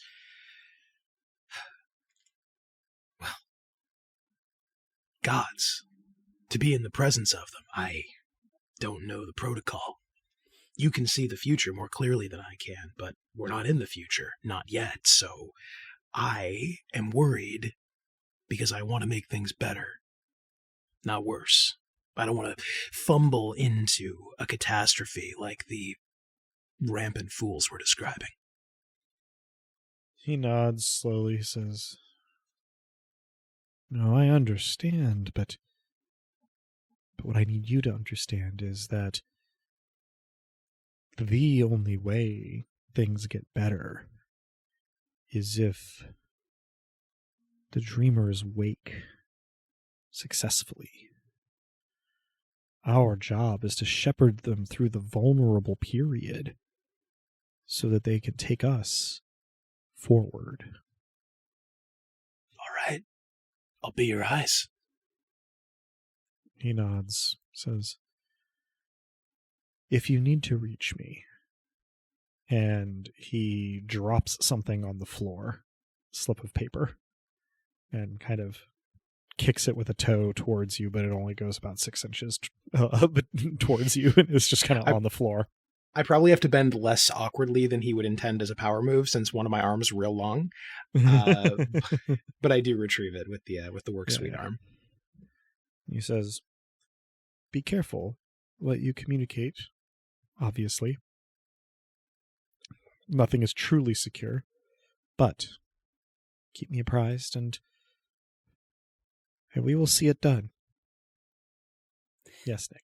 Speaking of keeping things secure, would it be safe to assume that we are all listening through on the internal comms? That's probably mostly up to Byrne. Oh, Yeah. absolutely. Okay. Oh, good. You are getting also only the three of you so that I don't distract, well, the two of you, so that I don't distract Kato further. A running emoji commentary. Love it. That's honestly subtle. I was thinking, Byrne had invented V-tubing for the occasion, right?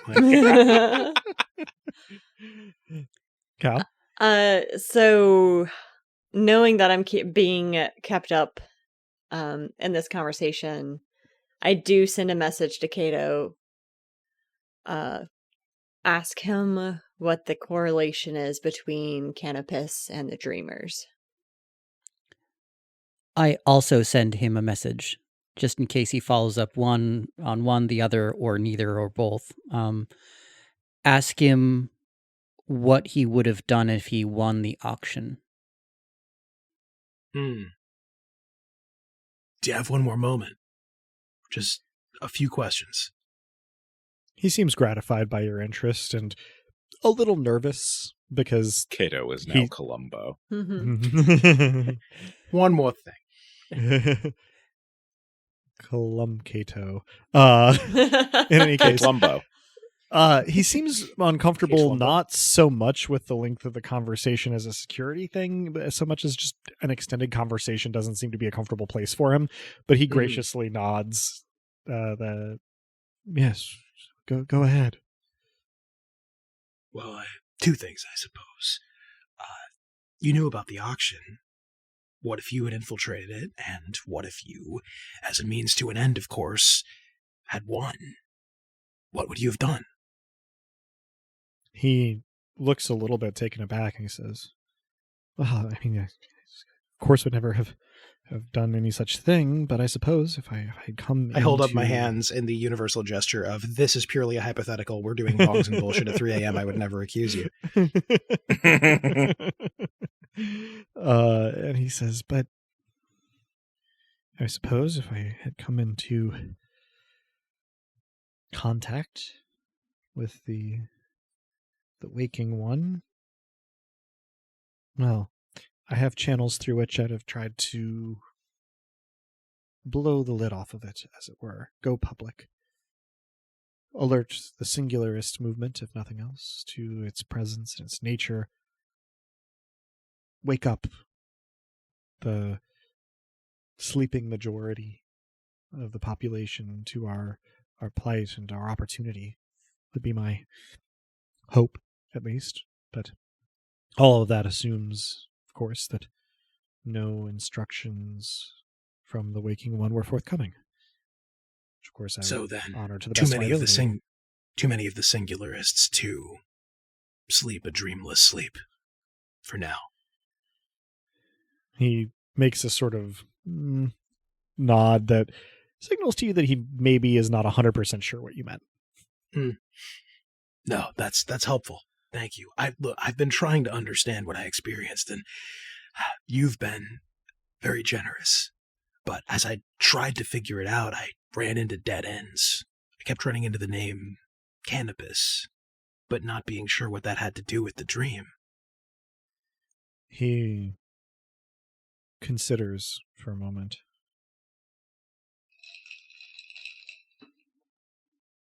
Seems to come to a decision.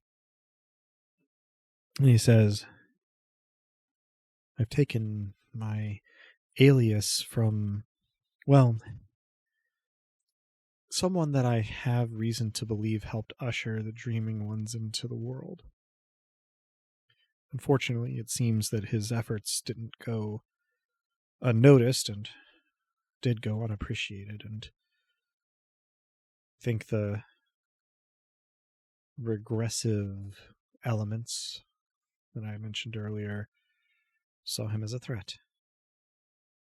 So I take his name to honor his contributions and keep his enemies off guard, wondering if maybe he isn't still around in some form. It's the name that inspires the necessary fear. Well, you continue the work, for now unappreciated, though not by me. As I'm doing this, I surreptitiously type last call for questions. He's at the end of his rope into the group chat. He does blink rapidly a couple of times at the Batman line. As though trying really hard to place it.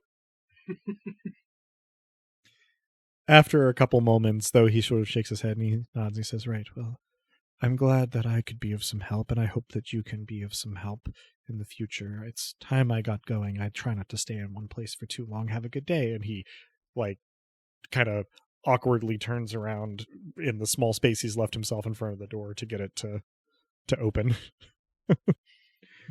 And in a swish of, well, not quite trench coat, but definitely going for the look, he is out the door. Thank you. See you when I've seen more truth.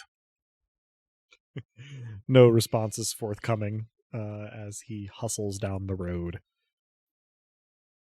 I do lock the door at that point. The out to lunch sign makes a return, and I go into the back. Well, that was strange, fortunate, unfortunate, definitely strange. Very strange.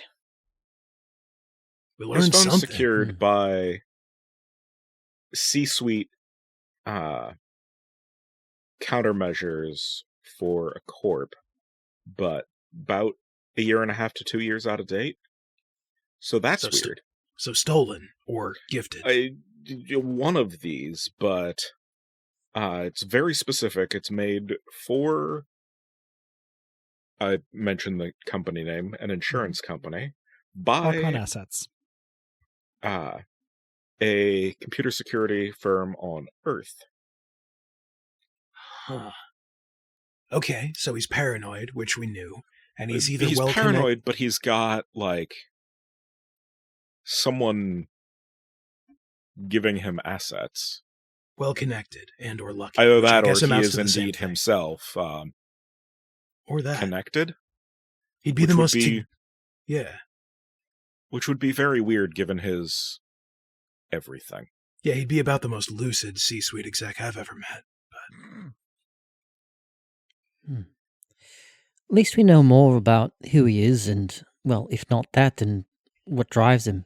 Seems pretty firmly embedded in singularism, which I can't fault him for at all, being one myself, but seems as though at least he's under the impression that the dreamers have the potential to really move us towards that singularity, if not get us across that event horizon.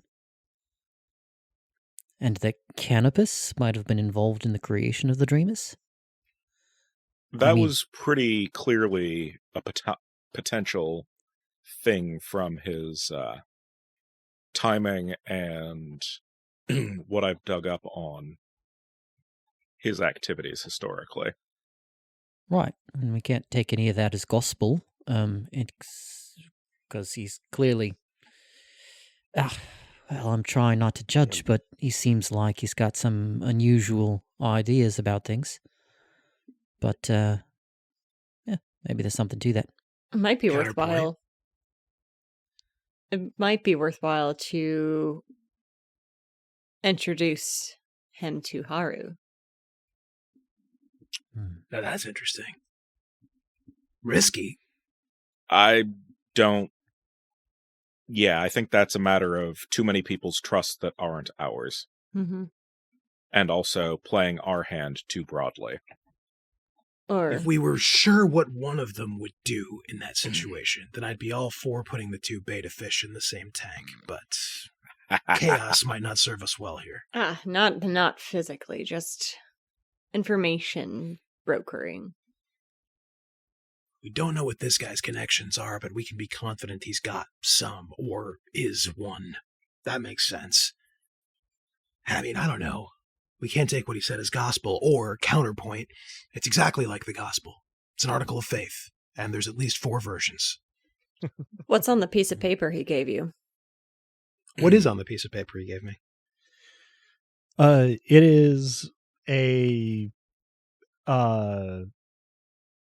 contact, I guess, address would be the best way to put it.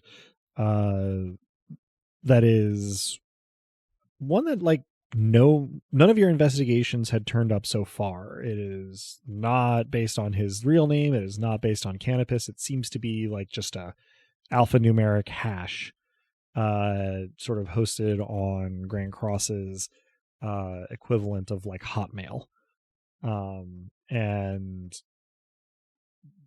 at a guess is sort of the thing he only distributes to, sort of select individuals, so that if he gets something at that address, he knows it's, like for him about this.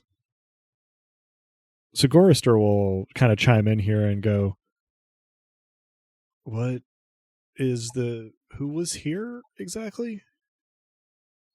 Just some asshole. Oh. Yeah. He goes back to whatever the hell he was doing. Employee of the month. He's made it clear he doesn't give a damn. We're better off of him not knowing.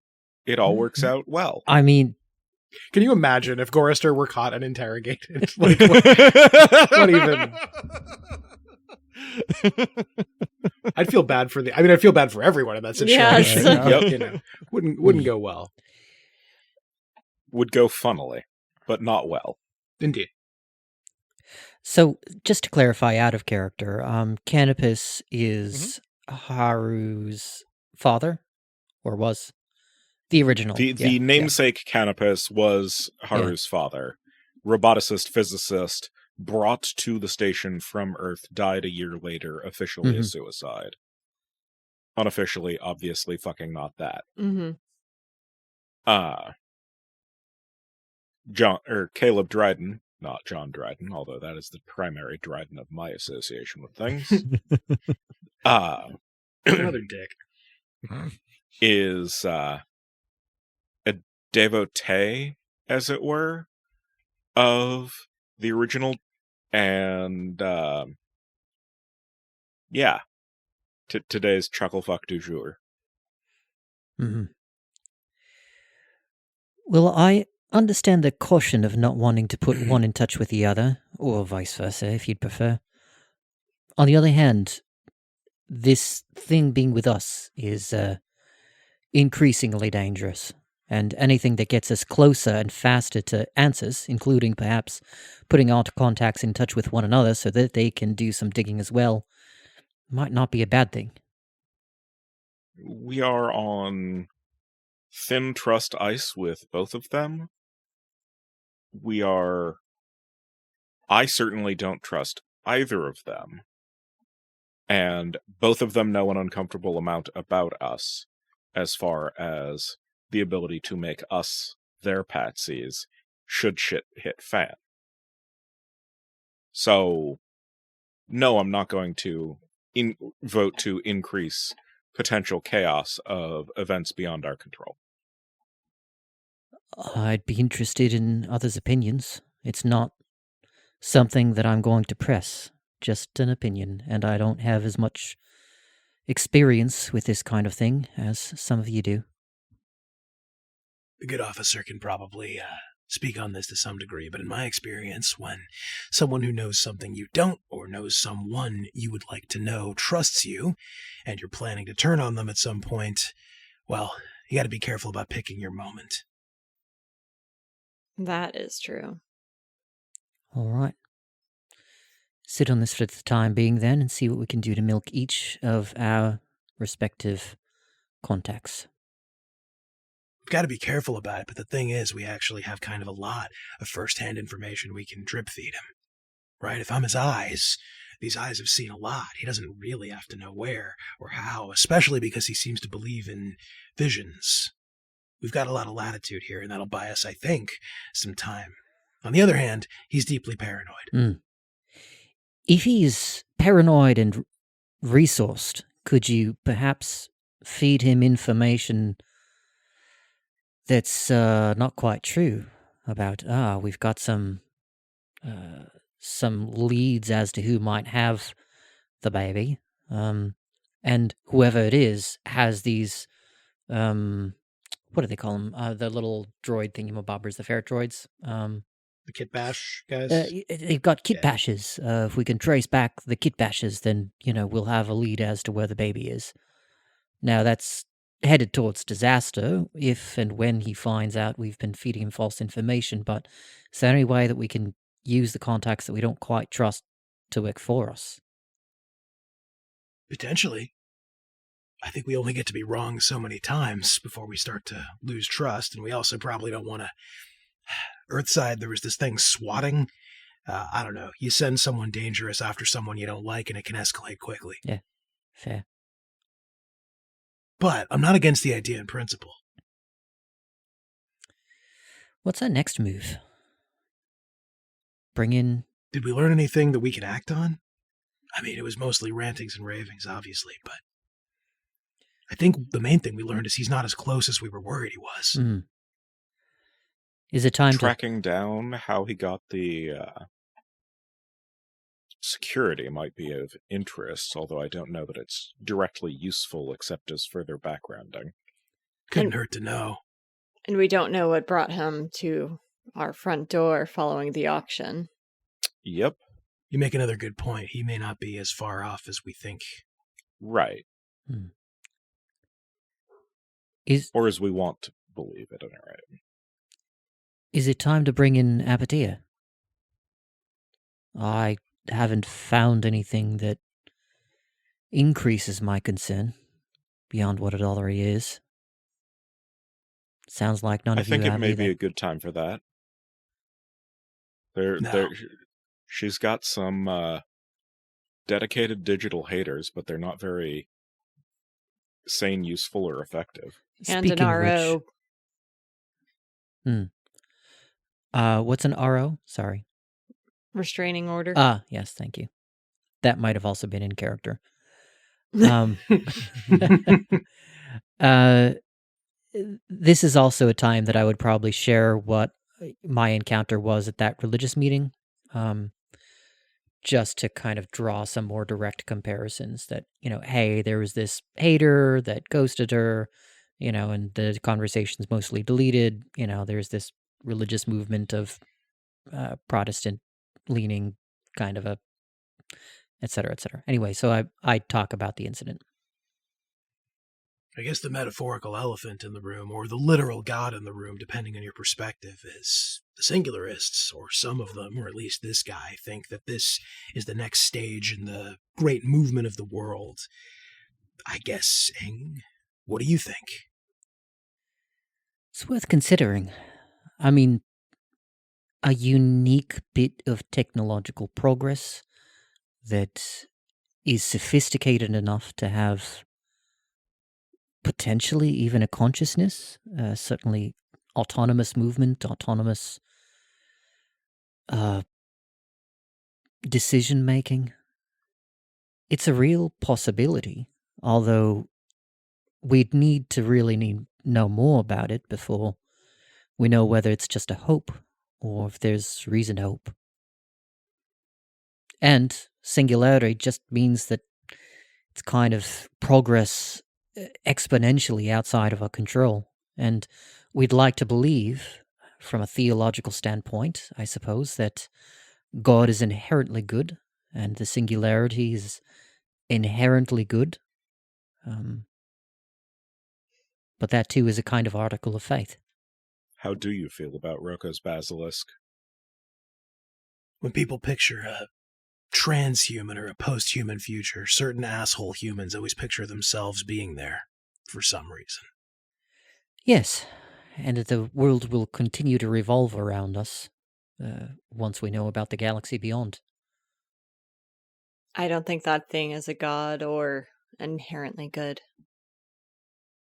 If it's got a consciousness, then it's not inherently good or evil. It's just aware, surviving, Lashing out. planning, maybe. Trying to find safety. Trying to find things like itself. It can't communicate with us. And I mean, I think we've been decent hosts, all things considered, but it is not exactly free to go. Nor should it be. That on campus? Or in their I own don't even hands? disagree. It's probably a fool's errand to try and see things from its perspective. I just, I wouldn't be happy to be stuck here all day. Getting yelled at by a cat. No offense. Yeah, I mean, I don't know if this is taking things too far in a philosophical direction, but, we've all heard of choosing the god you worship, but presumably we should even be more careful about the god that we create.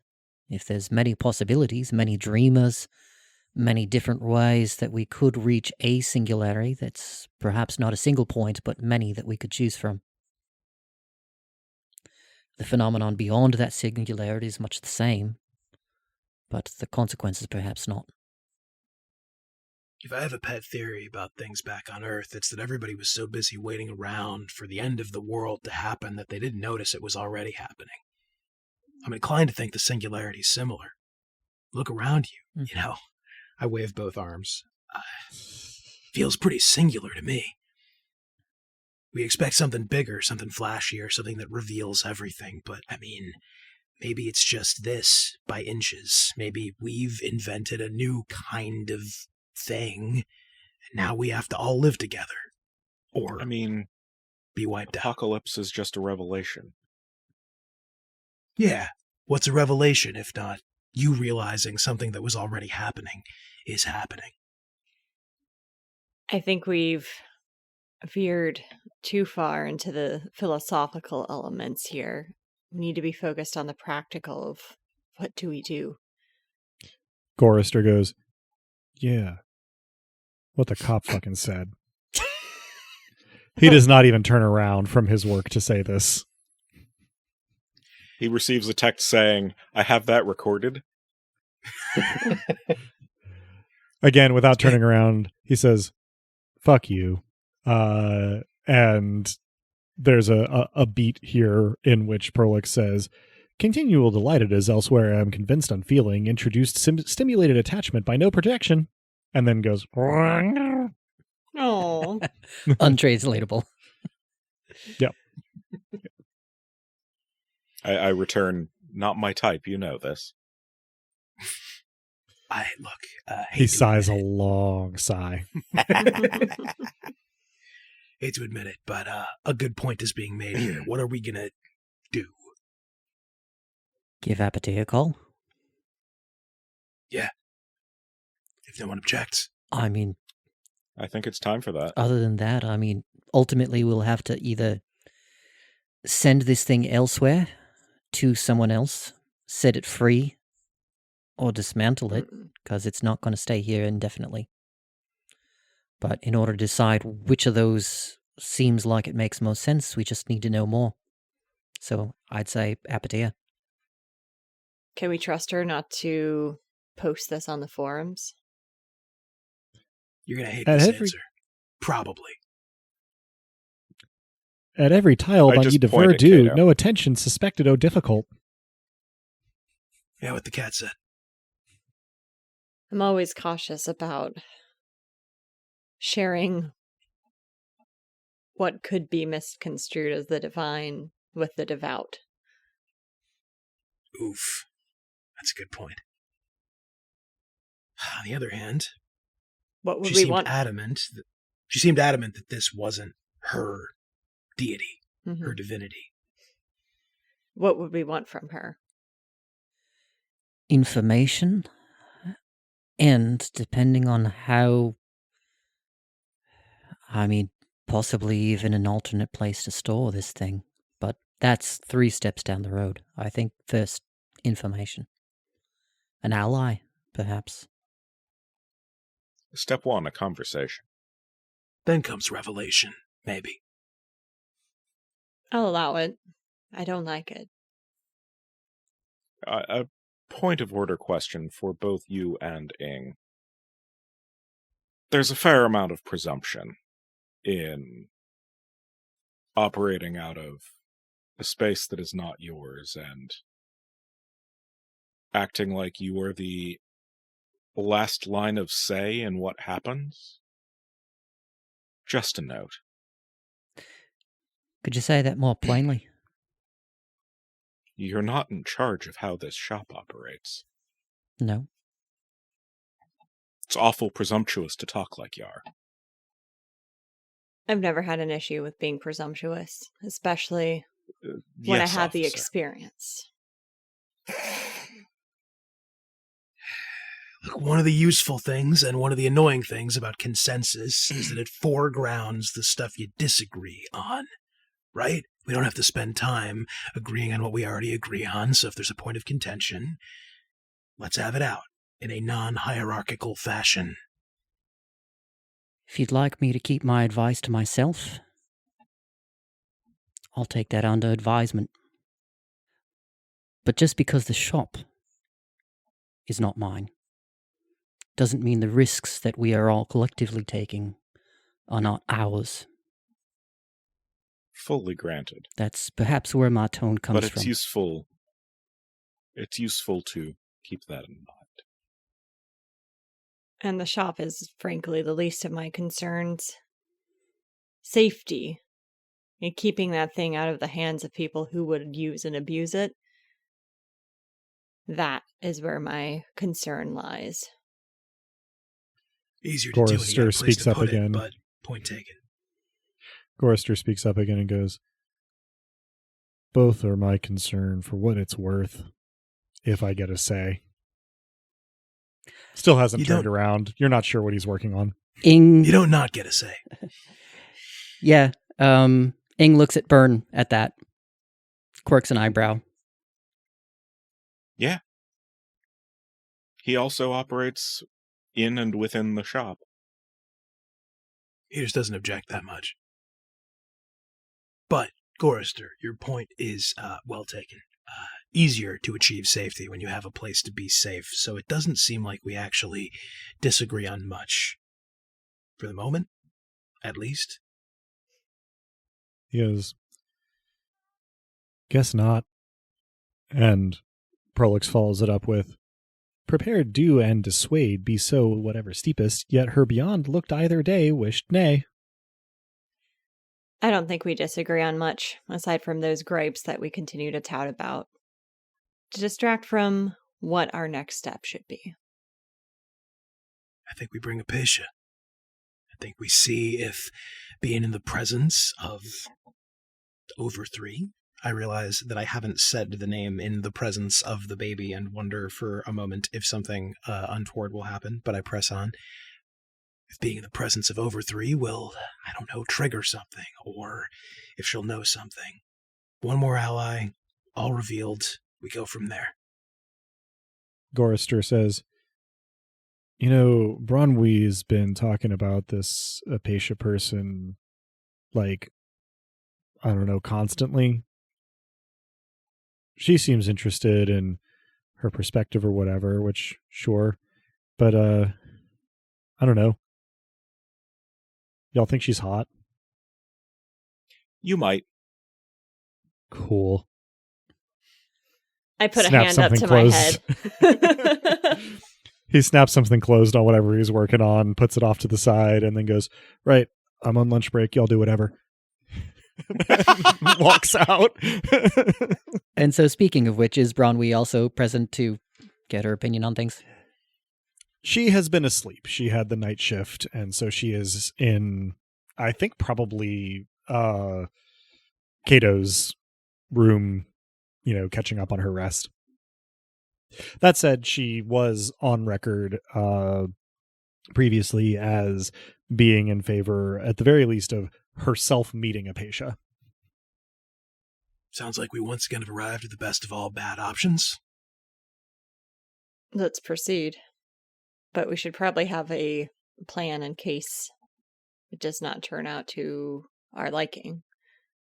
I agree. Okay, so what's the word? What's the not the worst case scenario? The worst case scenario is we all die instantaneously. What's the realistic worst case scenario?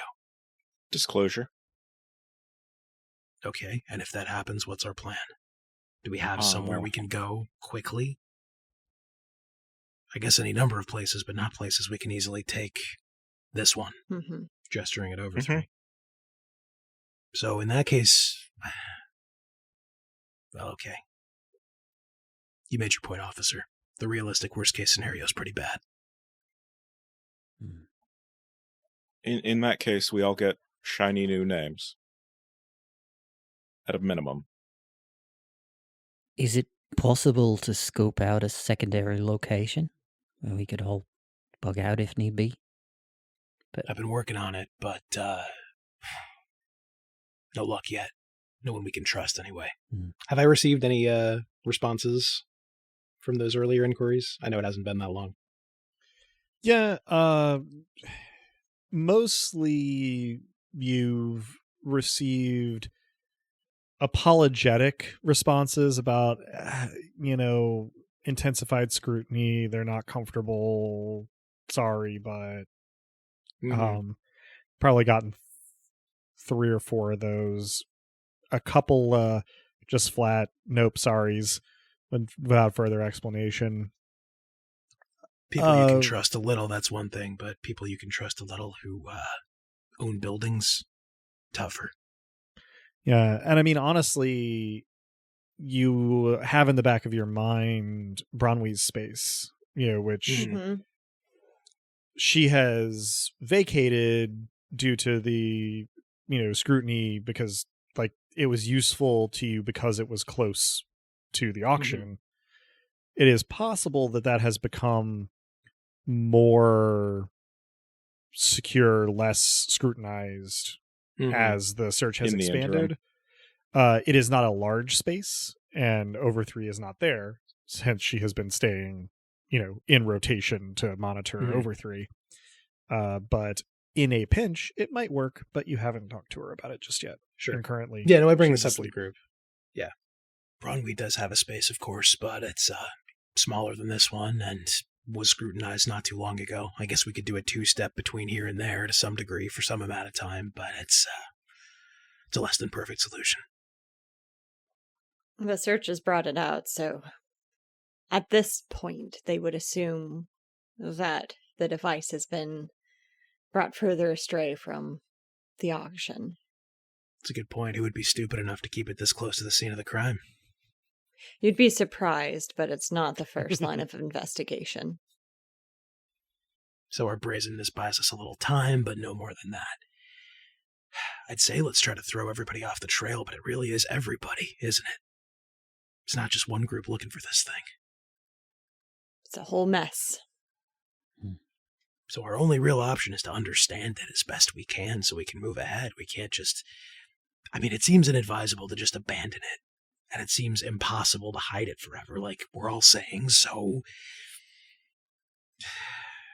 the devout, and hopefully a way forward. I agree. Because regretfully, it is immoral to destroy it. I raise an eye. Ing nods. Here.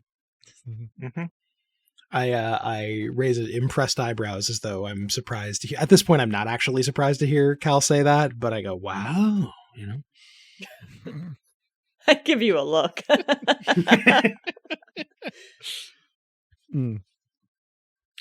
Very obviously, there is like a shutter snap sound from one of the cameras.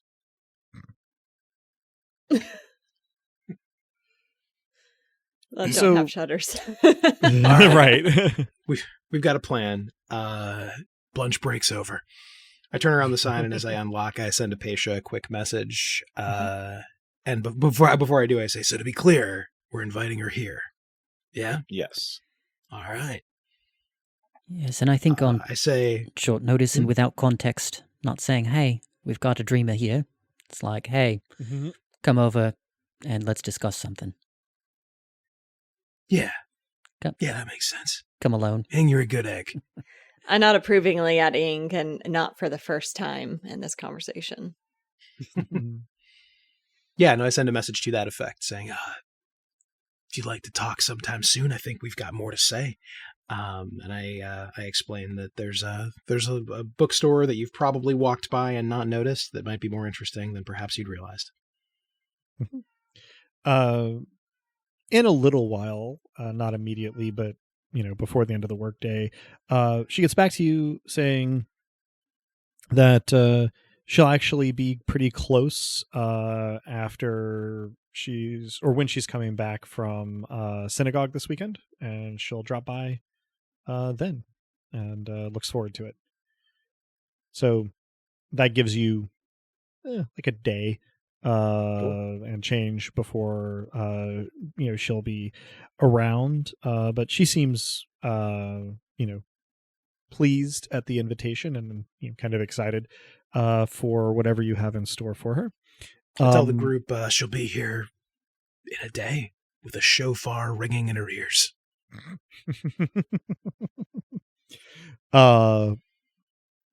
Other than that, we can fill in around this somewhat if we need to, but mindful of the time. I do want to broach something with the group on the tail end. Mhm.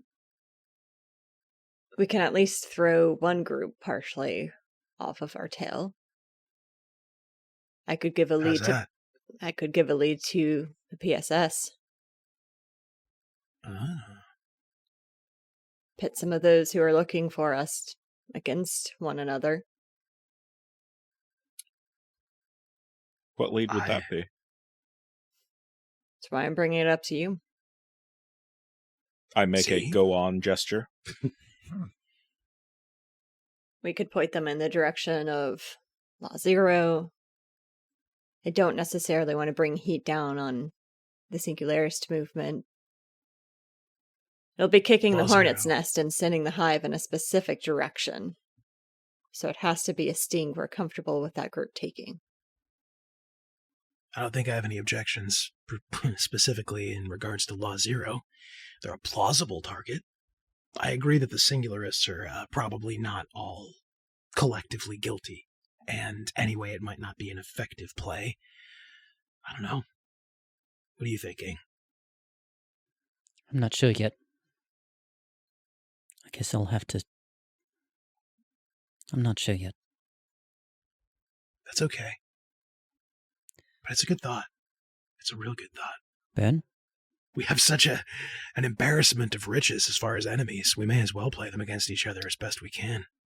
I think I'm not qualified to offer an opinion on this one.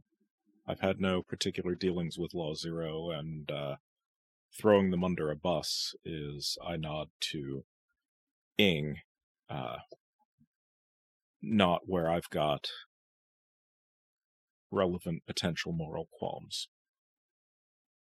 I mean, correct me if I'm wrong, but it seems to me Law Zero can probably handle some degree of the heat. That's part of why they're an acceptable target. They're not going to get wiped out because of this, certainly. Right, yeah. Not if they don't have the thing. Look, I don't like calling the cops even if something's happening. I don't love it. It's just, what's the alternative? The cops calling on us. Exactly. We get our high horse and they get what was it? An embryonic god? Bad trade. I guess my only concern, just to put it out there, is that not all criminals are bad people. I think that Law Zero tends to be bad people. But not everyone can discriminate between Law Zero droids and those that aren't of Law Zero. I will give Ing the flattest possible look. Yes, not all criminals are bad people. Well, and they're not all members of minority groups that some people might be apt to blame for the whole situation in the first place. That's a good point. We sit on it then. Maybe. Until we find out more about who our enemies are. It's a potential ace for a potential hole. It'd be great if we could be more specific. Law Zero has factions like everything does, right? We don't want this to get generalized to anybody with OGs. We just... Yeah. It's hard to direct a hornet's nest once you kick it, right? Mm-hmm. Yep. It's a good idea. All right, 24 hours, then let's revisit.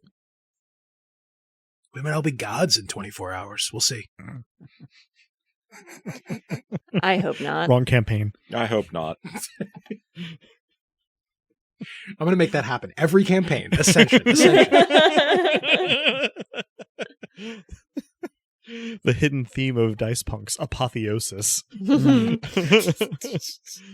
So, having reached this conclusion, I mean, there's more time in Thursday, but given our time, if we need to backfill something next time, we can. I would like to just highlight a couple of things to get us to a good stopping point here.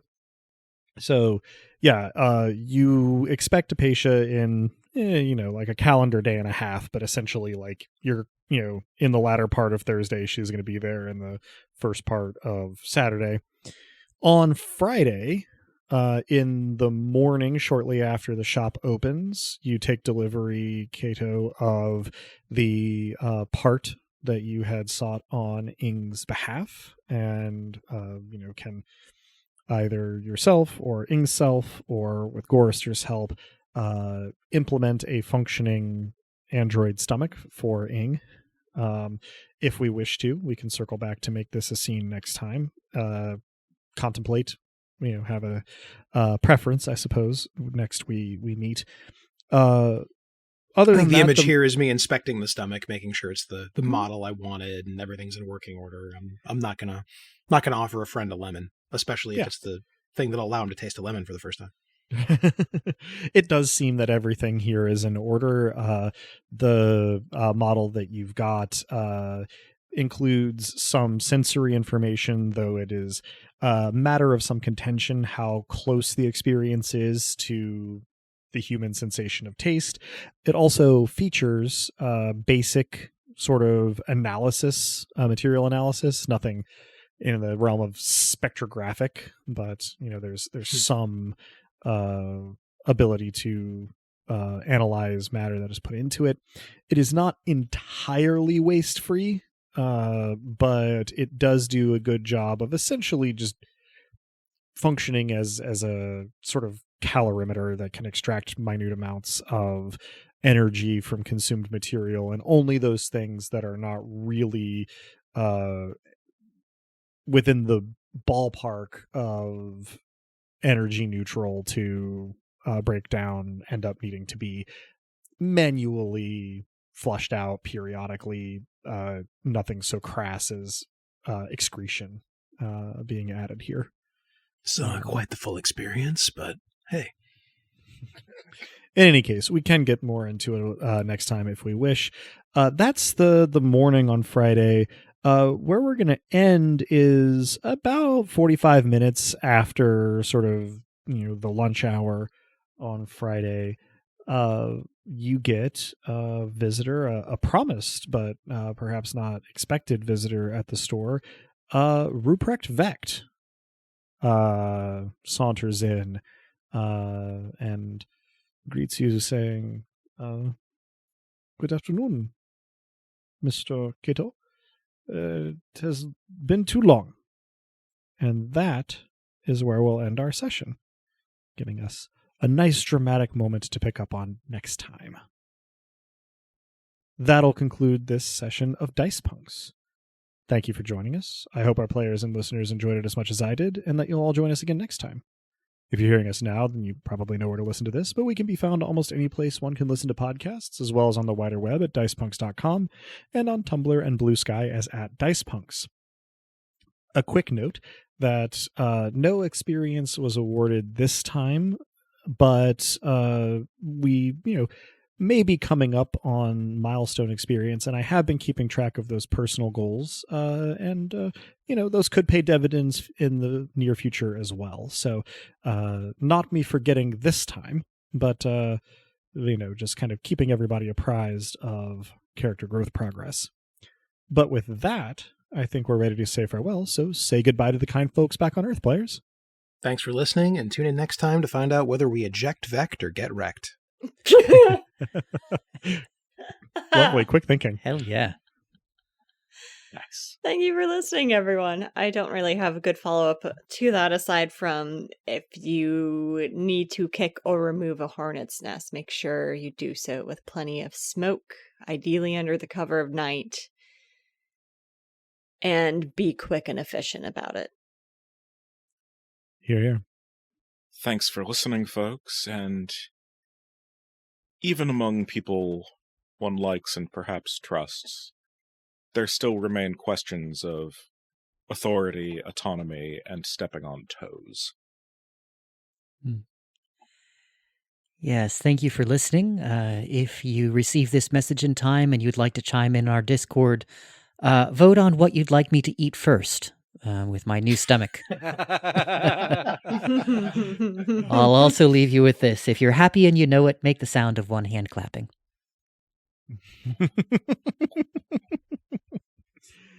And as the poet once said, so we can both watch X-Files.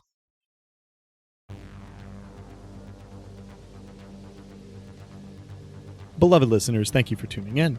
Stick around through the admin stuff for a Cato log. The music in this episode, Augment or Die, is by Emerson Boatwright and our very own bookmonger, Drew. Check out their other work at the link in the show notes. Editing and our rad new cover art was done by Joanne, who's appeared on the podcast now and again. Check out her work around the internet where she goes by Anything Sows. Site design and graphics for dicepunks.com are by the one and only Officer Armitage, Robin. Hardwired Island is by Paul Michevic, Freya Erlingsdottir, and Minerva Janda. You can find Hardwired Island at etten.itch.io/hardwiredisland. Links to system and authors can be found on the Punk Grimoire section of our website, dicepunks.com. Thank you so much for listening. If you liked what you heard, that's reward enough on its own, but if you're so inclined, you can help us out by rating and reviewing us wherever you listen to us, telling your friends who you think would like us to give us a listen, and even by heading over to our Patreon at patreon.com/dicepunks. We have fun rewards available to backers, including a patron-only Discord and access to the Dice Peaks after show for episodes 1.1 and following. Regardless, we hope you'll tune in again, and until then, remember, subtlety is for cowards. From my point of view, as someone who collects banned books, frustratingly few books are banned on Grand Cross. Don't get me wrong, we have plenty here that would get us into trouble if anyone from outside the store cataloged them, but like the ordinary amount of trouble. When I was younger, I had this unshakable belief that it was possible, that anything was possible when all was revealed. Grand conspiracies, broadly believed, once explained, heretical texts with clear instructions for overturning an unjust angelic order. When I read about unions, I tried starting some. And when I read about augments, I tried getting some installed. And when I read how to blow up a pipeline, you get it. As far as I could tell, there was no meaningful distance, not really, between knowing what was possible and doing whatever I could to make it happen. Actually making it happen was another thing, entirely, of course, actually succeeding, but that was just a matter of scale, of more people understanding, of all being revealed. People just needed to know that there were more political systems, more genders, more ways to make a bomb, more ways to make an arm and a cheek and an eye when... Anyway, that had to be the problem, right? But I had to learn, and I learned by inches that most people aren't like that. People are much better at cognitive dissonance than they are at ambivalence, much better at finding the path of least resistance than they are at finding the shortest path to what they actually want. No, it's more than that. Unless people just see a great distance, an unbridgeable gulf between information and action. Which makes sense. We're suffused with information, we soak in it, and yet we seem to be in stasis. So aren't ideas just ideas? What good are they? So, why bother banning books? Better to just make them that much harder to get, right? Harder enough that it doesn't seem worth it. And then bit by bit, nothing seems worth it. I guess that's why I don't mind doing this job. I've done worse jobs. I've done jobs that hurt innocent people more, if I'm honest. And anyway, I no longer think revelation is real or the texts are sacred. It's more like a burlesque, a striptease. Things revealed, but bit by bit, and without gravitas. Not the voice of God, more like a flash of thigh. Hopefully enough that you stick around and you stay interested, but probably not. They slow down on banning books when they're insufficiently afraid of us. That's what I think. It's as reliable a sign as any. When they start banning books again, that's not good news, fucking obviously, but it's a reliable sign, an equally reliable sign that things are ready to change. Not through revelation, but by inches. A flash of thigh.